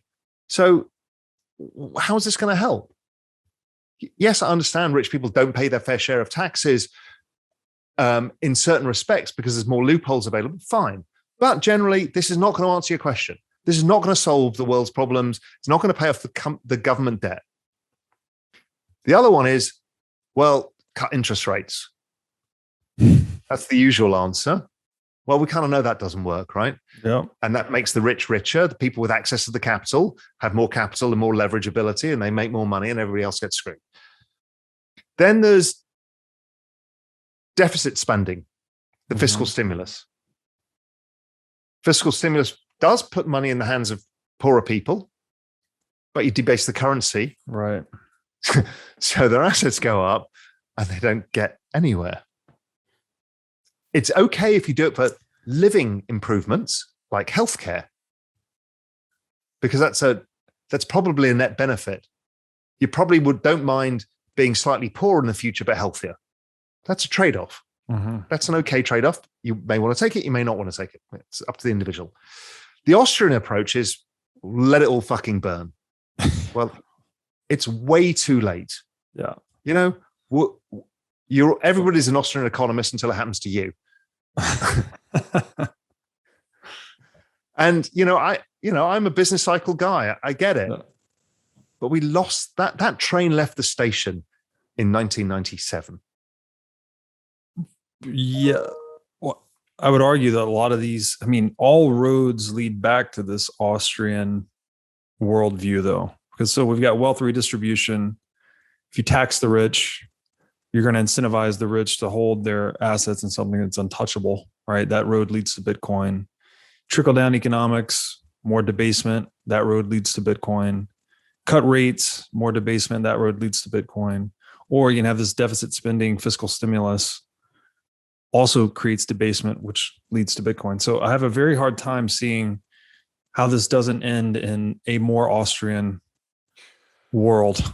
Yes, but the Austrian view can't prevail right now in terms of creative it has destruction. To blow itself up, or I agree with you. The Austrian view would be whimper itself out.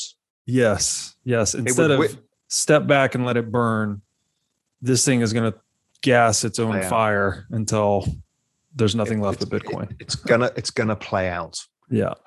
However that plays out, and there are potential things that can save this.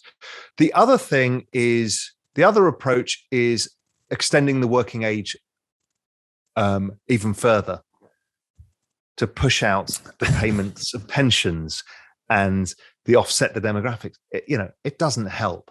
There's too many people in the workforce as it is, as we've kind of proven in this discussion.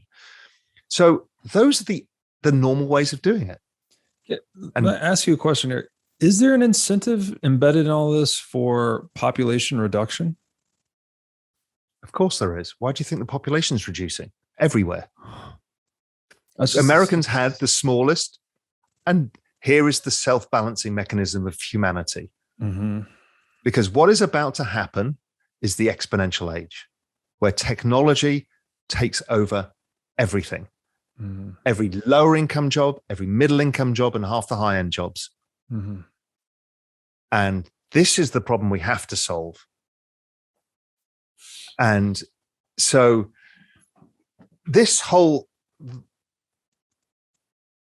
that whole thing comes, and if you get it right, and here's the optimism, your GDP per capita explodes.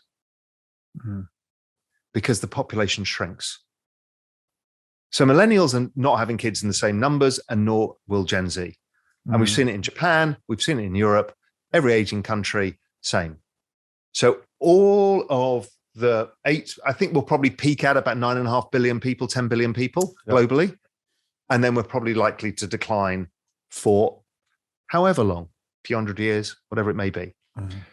Because robots are going to replace humans. So we don't need humans. So humans on a simple level will just say, well, I can't afford to have kids, which has been partly what's going on. That's what happened, particularly in Europe. And then it becomes, well, I don't know what job I've got. And poorer countries don't need as many humans to look after family units for income and all of that kind of stuff. So that whole equation changes with technology, but technology is going to change a lot of this. And within that, I think is where some of the potential optimism can lie. And I think the optimism comes for me for two things. One is the formation of online nation states, which I think are communities. You see me talking a lot about community tokens and all of this stuff. Mm-hmm. You know, if you think of Bitcoin as an online nation state, that will be true. Mm-hmm. And there will be other nation states. The moment that Facebook tokenize, even with DM, they have their own system of money. They have their own rules, organization, mission. That's a complex adaptive society, and that's a nation state. 3.5 billion people, it's the largest nation state on earth. How powerful is that? This is why everybody's bloody terrified of Facebook having their own currency. Right. So they have to peg it to the dollar, right? Because that's a nation state. So, but we've created the foundations for nation states. And where this is all going is the metaverse. The metaverse is discovering the Americas again, or even a new solar system. What you're doing, if you think of the world as constrained by its own GDP because of humans, productivity, resources, the metaverse has none of that. So there is a possibility that the metaverse allows us people to earn incomes in a world free of the constraints, free of the debt shackle, in this new world of crypto that allows us to create our own worlds in the way that we want it. And they are kind of, if you go to its logical conclusion, it's kind of, we create our own fake world, however we want it to be. And you can live in whatever world you want. Like you and I will live in different online worlds. You'll be on, one social media site, I'll be in the other. We'll be reading different articles. We live in different worlds already. Right.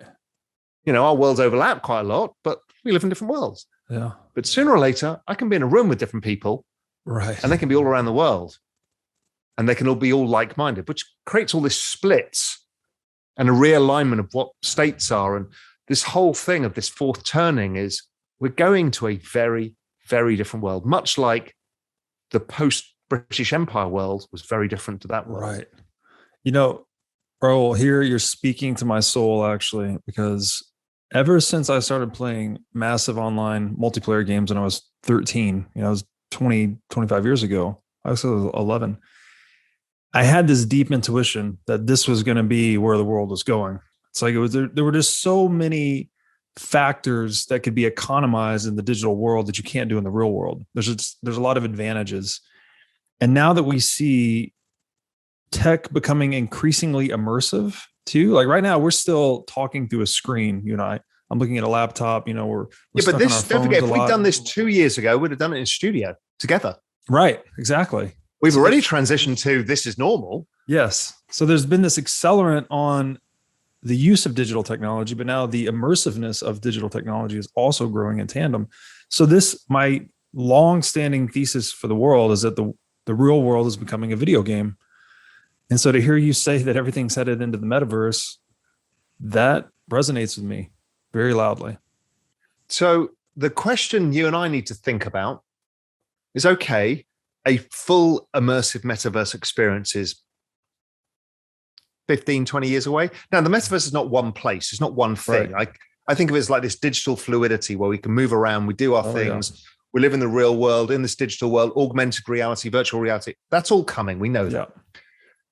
How the hell do you stop this holing out of people in the meantime?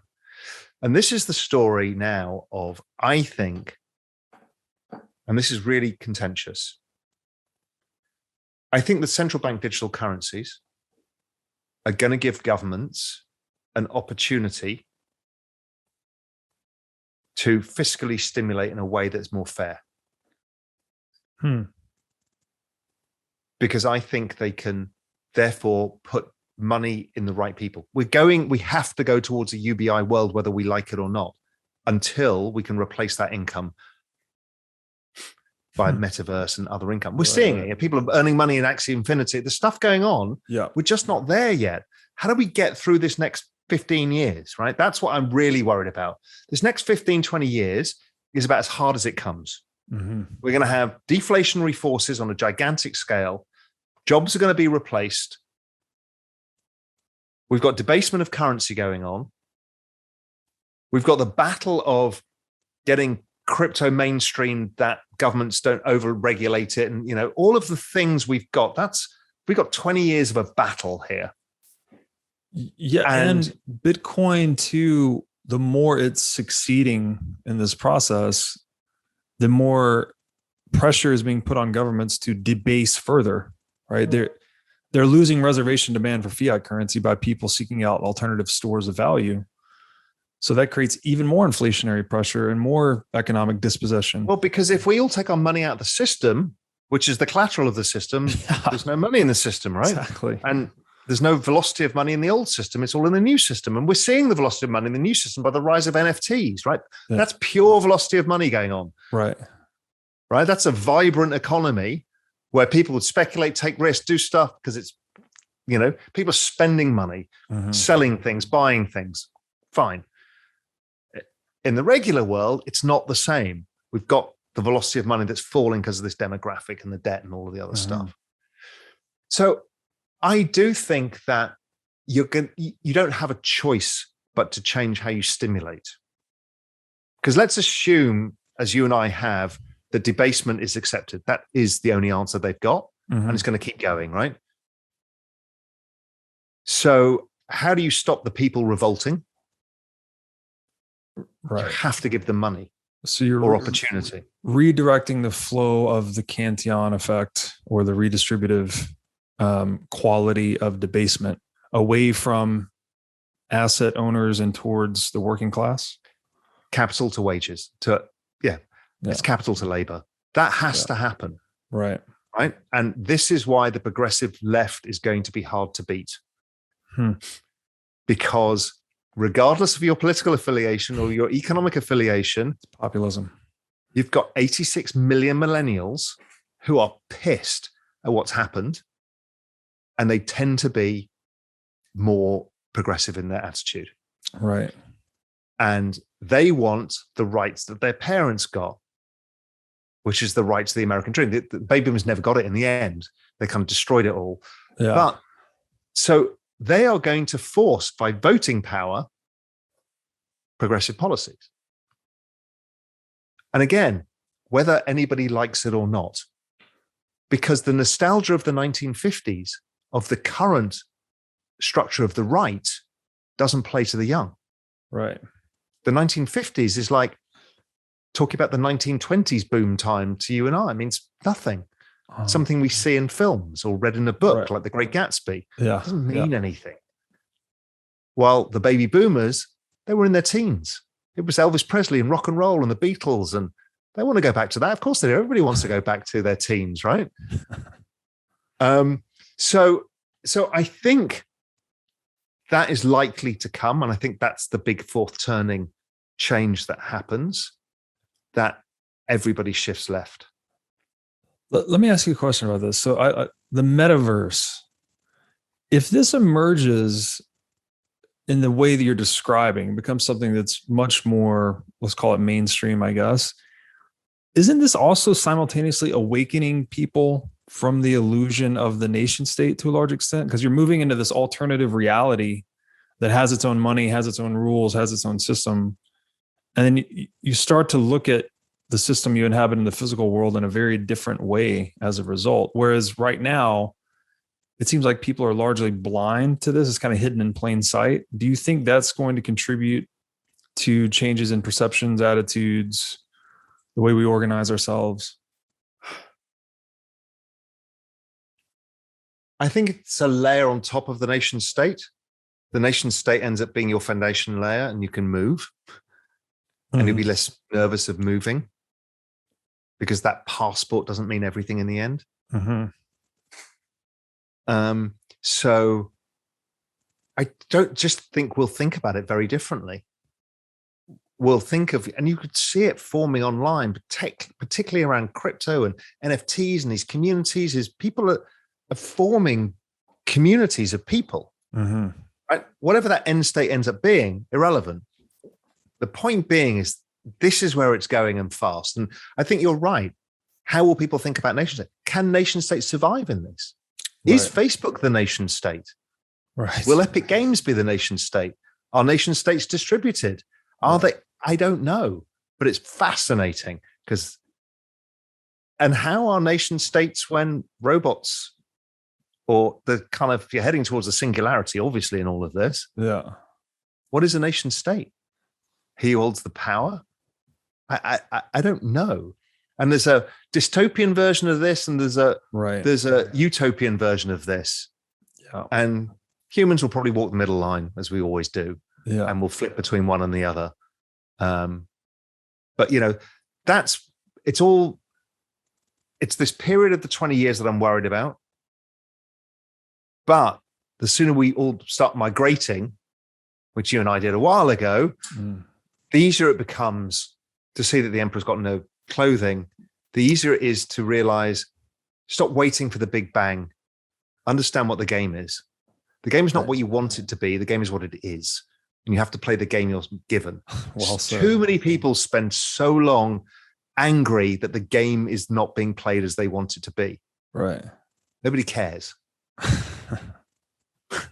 Right? This is why everybody imposes their politics on everything. Nobody cares. Yeah. The game is what's being served to you. You deal with that. Play the hand you're dealt. I think it's excellent advice. And it's just occurring to me, by just denominating yourself in Bitcoin, you are able to see the truth of what's going on. Like, to your point, this boom in the equities market, like, it goes away when you denominate yourself accordingly. It also lets you participate in this price deflationary reality of the new digital universe, right? If you're just denominating yourself in Bitcoin, things are getting cheaper. Life's getting easier.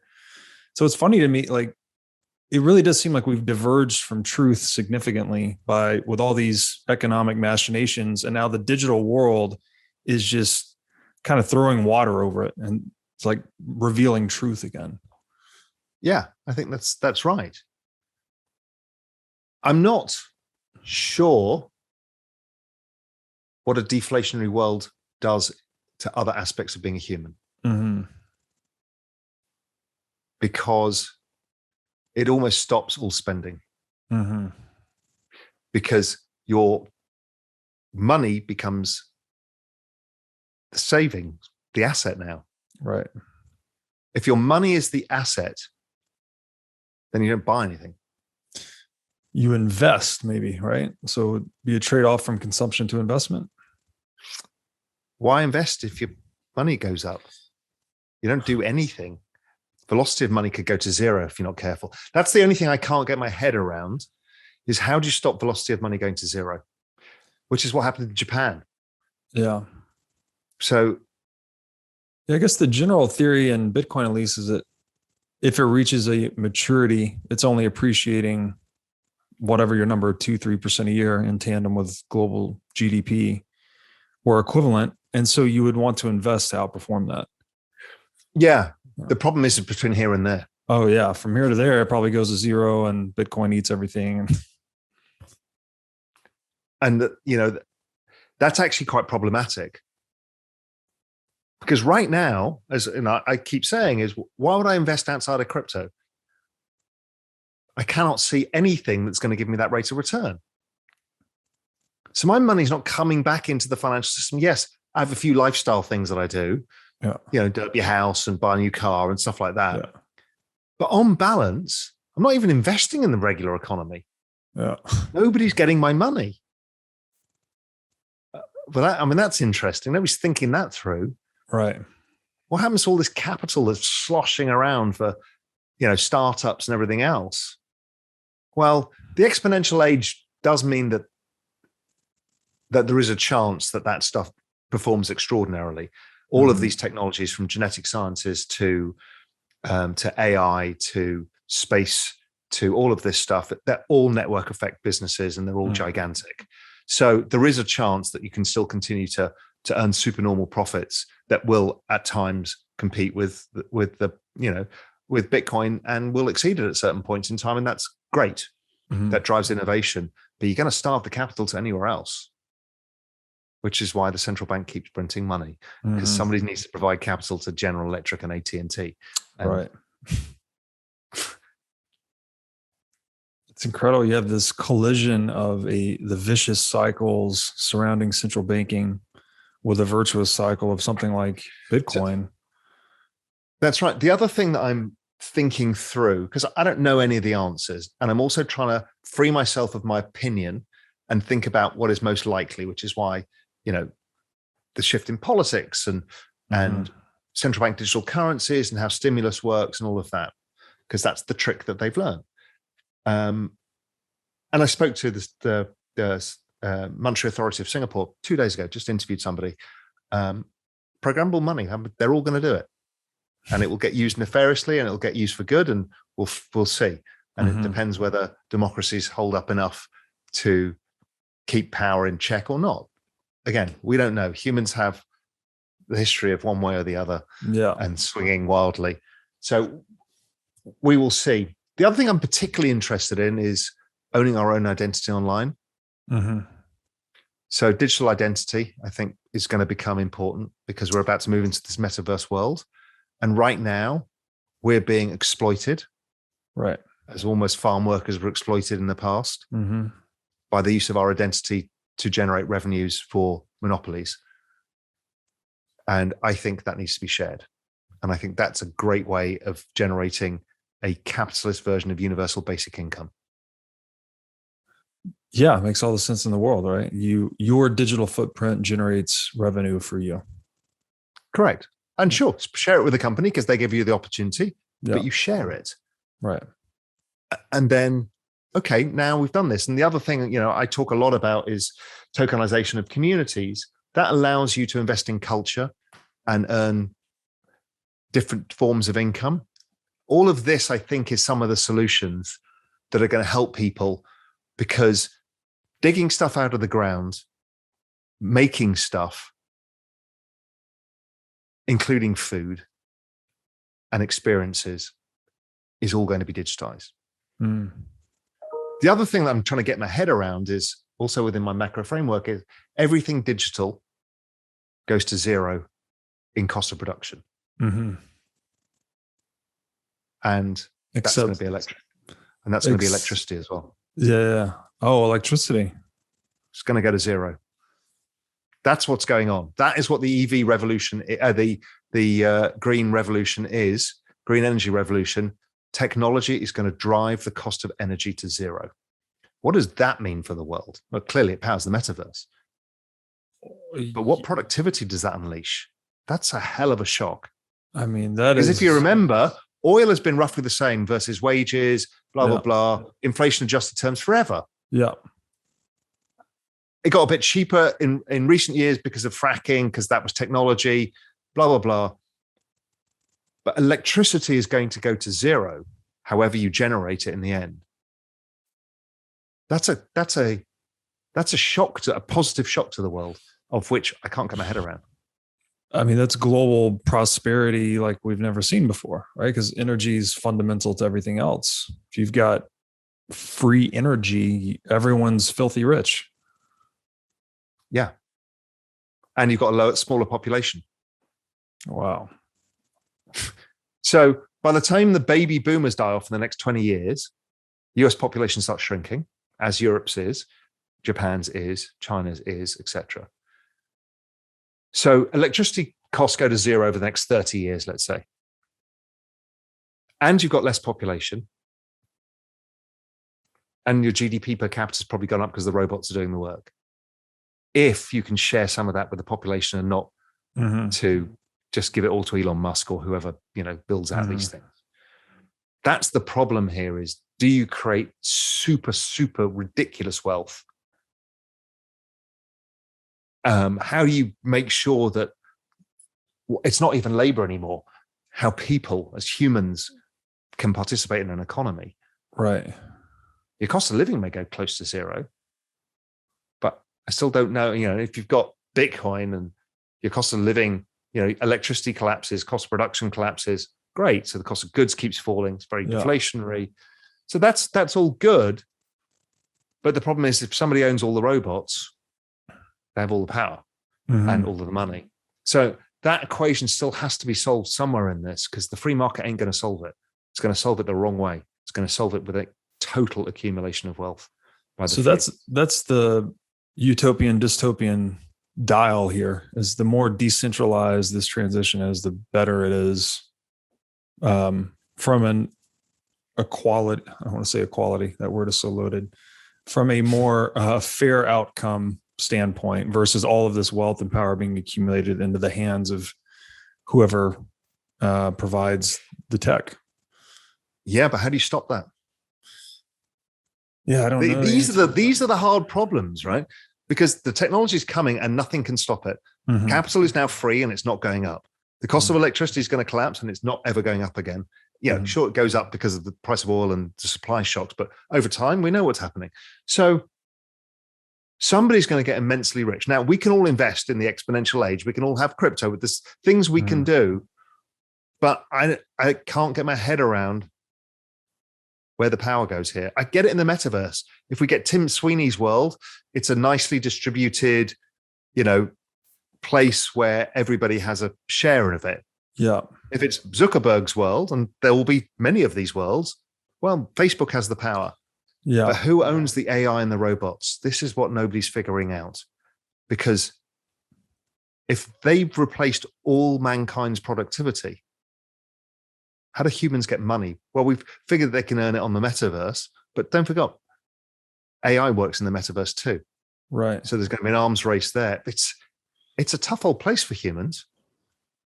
Yeah, I mean, presumably this far into the digital age, we've seen the open network outcompete closed networks, and that the internet outcompeted intranet. So presumably the open network would continue to outcompete, which would mean a lot of this value would flow into something like Bitcoin. But there is that issue of, I guess, capturing the value that's created in this transition is very unclear to me. Yeah, and this is the thing I've got. So Bitcoin, fine. We use that as a layer. We've got it, right? It's there. It's working. So we've got that. We've got the fallen electricity. We've got the accelerating technology. So these are net good things generally. Mm-hmm. We've got the lowering of population, which means GDP per capita can begin to rise again in some point. Mm-hmm. So that all feels okay. We've got the metaverse. But this bit in the middle is like, if the world is being run by AI, can that be distributed? I don't know. How does that work? How do the robots work? Because in 20 years' time, we got robot vacuum cleaners. In 20 years' time, we got robot fucking everything. Who owns them? This is where it gets so confusing to me, because if it is this AI running the world, again, presumably that would be something that's hopefully open source. I mean, I guess if it was fully closed source and it's AI running the world, whoever owns that source code is the dictator of this metaverse or digital world. But it's an arms race then. So anybody who creates the best AI, like Renaissance Capital did it in financial markets, they take all the supernormal profits. Yeah. Even if the ending result is a distributed network, there are going to be parts of that network, which is we're seeing in the internet now, where winner takes everything. Yeah. Winner takes everything for periods of time. Yeah. I mean, the very concept of ownership and property gets called into question here too, because if there is some kind of super dominant AI, does it own itself? What does that even mean? Yeah. Does it own itself, which is the singularity? Because if it owns itself, then it wins. Because as we know, the horrible thing, and people are warning us and nobody's listening, is it will understand violence. And so we start again. Right. That is. Because violence scary. Is power. Power is state and control and profits. Yeah. Oh, it's scary. Do you think that, so you mentioned identification being a big deal so that we can actually earn revenue with the digital. And also we can remain anonymous and move around. Yes. We can use an avatar. We can have multiple identities hidden behind with zero knowledge proofs, with our identity behind it, all of that stuff. That's what I wanted to ask you is, do you see a decoupling here of identification where you have a state ID, you have a non-state online alias, you may have an earning alias? We talked about these different nation states. I think they all require ID. Yeah.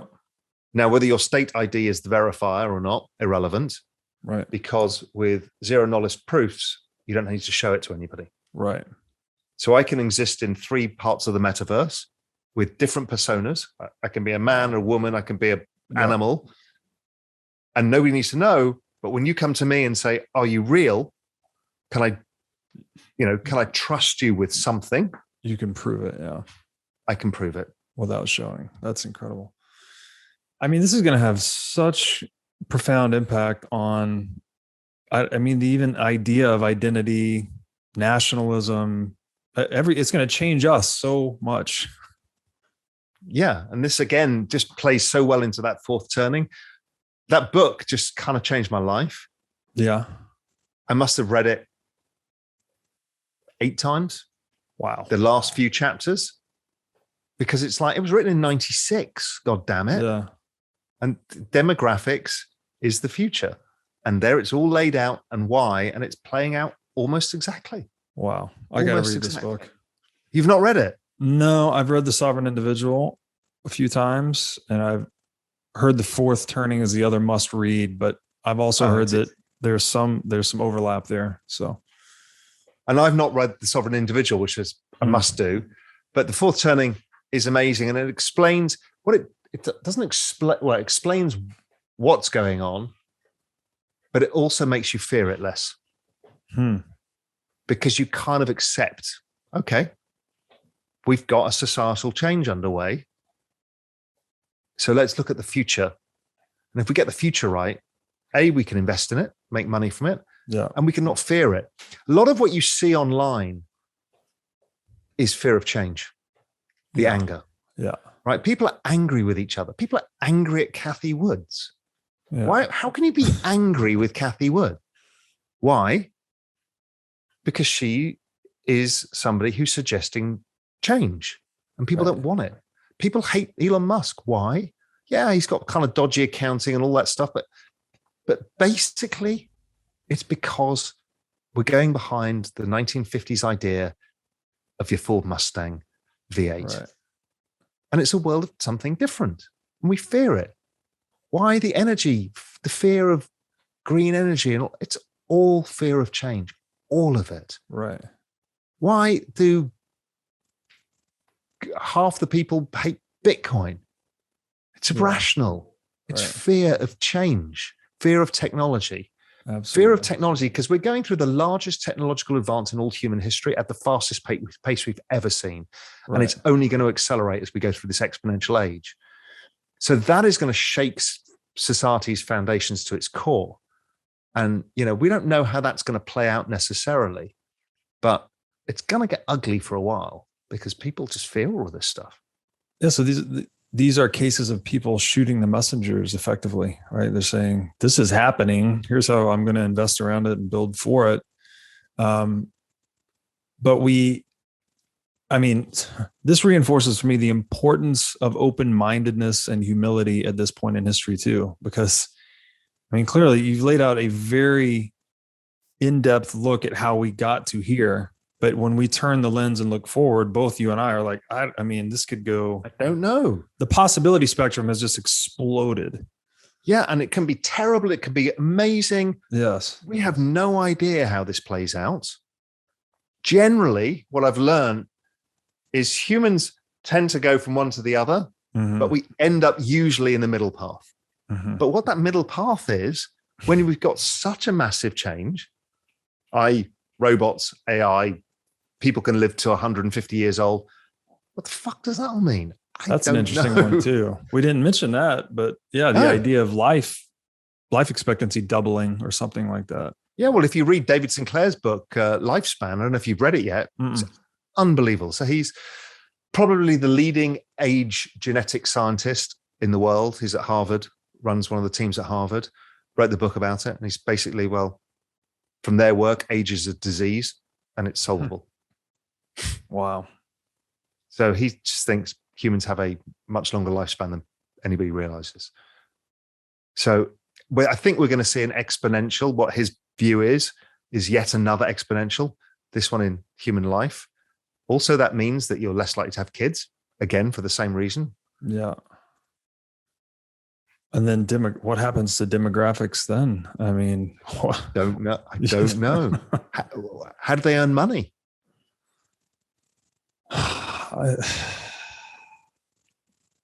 don't know. I mean, you know what else is funny is if the cost of energy goes towards zero, like you're describing, finance and money and wealth and occupation, all of these things fall away as such an important component of our identity, because you just won't need to work as much.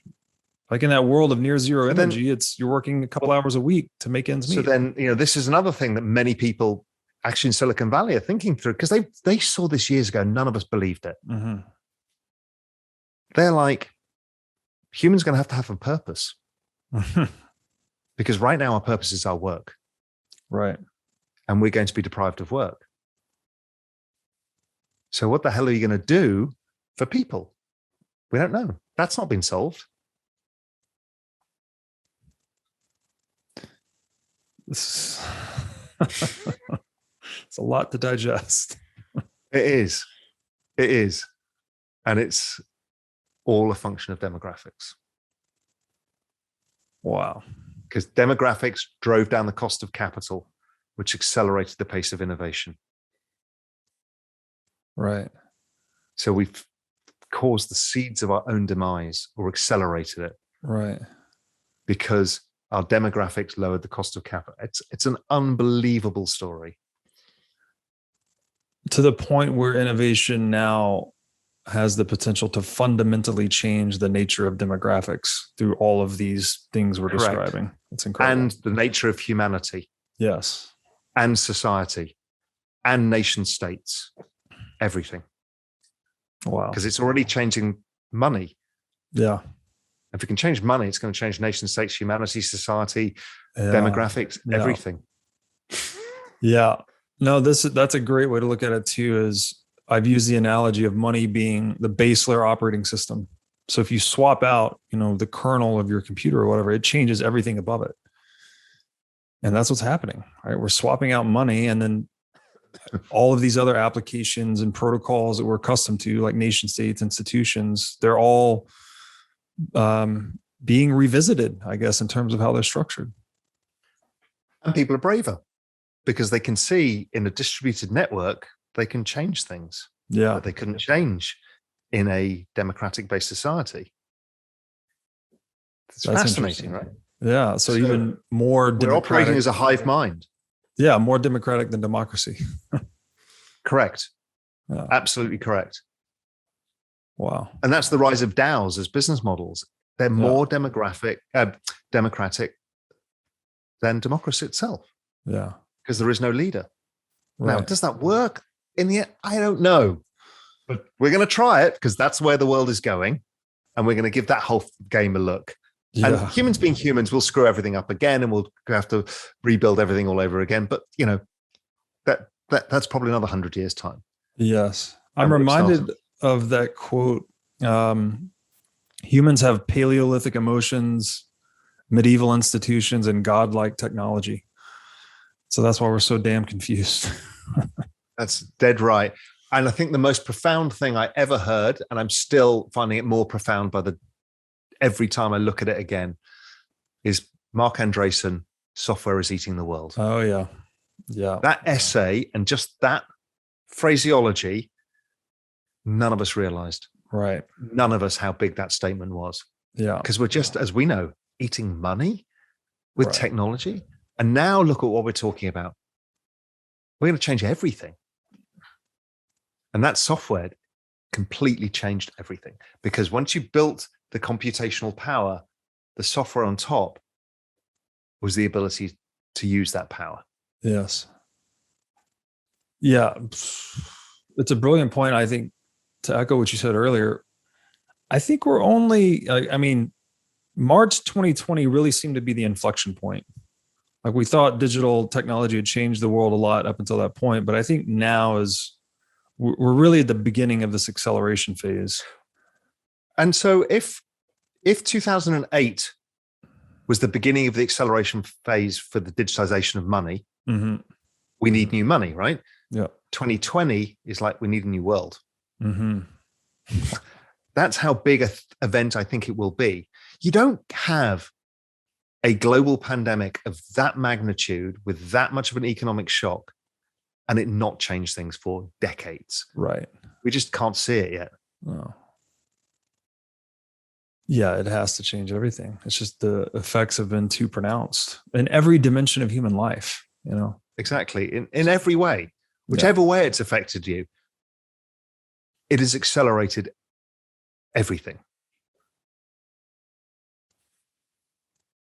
Raoul, this has been a mind-blowing discussion. I think people are going to love this. I have so much to chew on now intellectually. Thank you. I mean, this is the first time I've ever actually fully laid it out. Even in Global Macro Investor, I've been writing this stuff for quite a long time, piecing it together as I'm kind of going through my own learning journey. And I've put whole swathes of it down. This is the first time I've gone for the entire full framework of what's in my head. There's a lot we could talk about in the future stuff because that's where I'm spending my time thinking, because I've gone through the acceptance and given up the fight. Yeah. The fight most people are going through is it shouldn't be like, I don't want it. Right. Nobody cares what you think should or not. You can vote, do what you want to, or you can try and do things that change the world. And we have these new distributed networks that allow you to do that. Very powerful. Use that, but accept where it's going. Because that path, when you put humans together in distributed networks, they're going to go that way. Yeah. Same as AI. So it's all going one way. You just have to accept it and make the most of it. Yeah. Play the hand that is dealt, as we said earlier. So thanks again for doing this. Please, if you just tell my audience where to find you, they probably know, but just in case they don't. Yeah, if they don't, look, I'm active on Twitter and I'm very approachable at Raoul, Raoul GMI. Or the other thing is, look, we have a whole channel which is free about crypto. The idea is to educate people about all of these things. I talk a lot about all of this. I bring as many people on about the metaverse and all of this stuff so everybody can learn, right? It's a learning journey, as you and I have talked about. Mm-hmm. Like, we don't know where it's all going. We can just make some bets and have some ideas. Mm-hmm. But that's where this is. We're really playing out on Real Vision, and it's free for everybody to just join it. realvision.com/crypto or realvisioncrypto.com. You pop in your email, and there's a whole world of knowledge journeys there. It is a fantastic resource. Well, you're on it all the time as well. So I've both been a asset and a consumer on your platform, and you've been a interviewee and an interviewer. That's right. Yeah. Kind of learned the ropes of interviewing actually on Real Vision. Remember when Marty? I was interviewing Marty Bent. He got caught in the rainstorm. Yeah, I love that. It was one of the great moments of the crypto gathering. Yeah. All right, Raoul. Thanks so much, man. We hope you enjoyed the video. At Real Vision, we help you understand the complex world of finance, business, and the global economy with in-depth analysis from real experts. Join the revolution at realvision.com.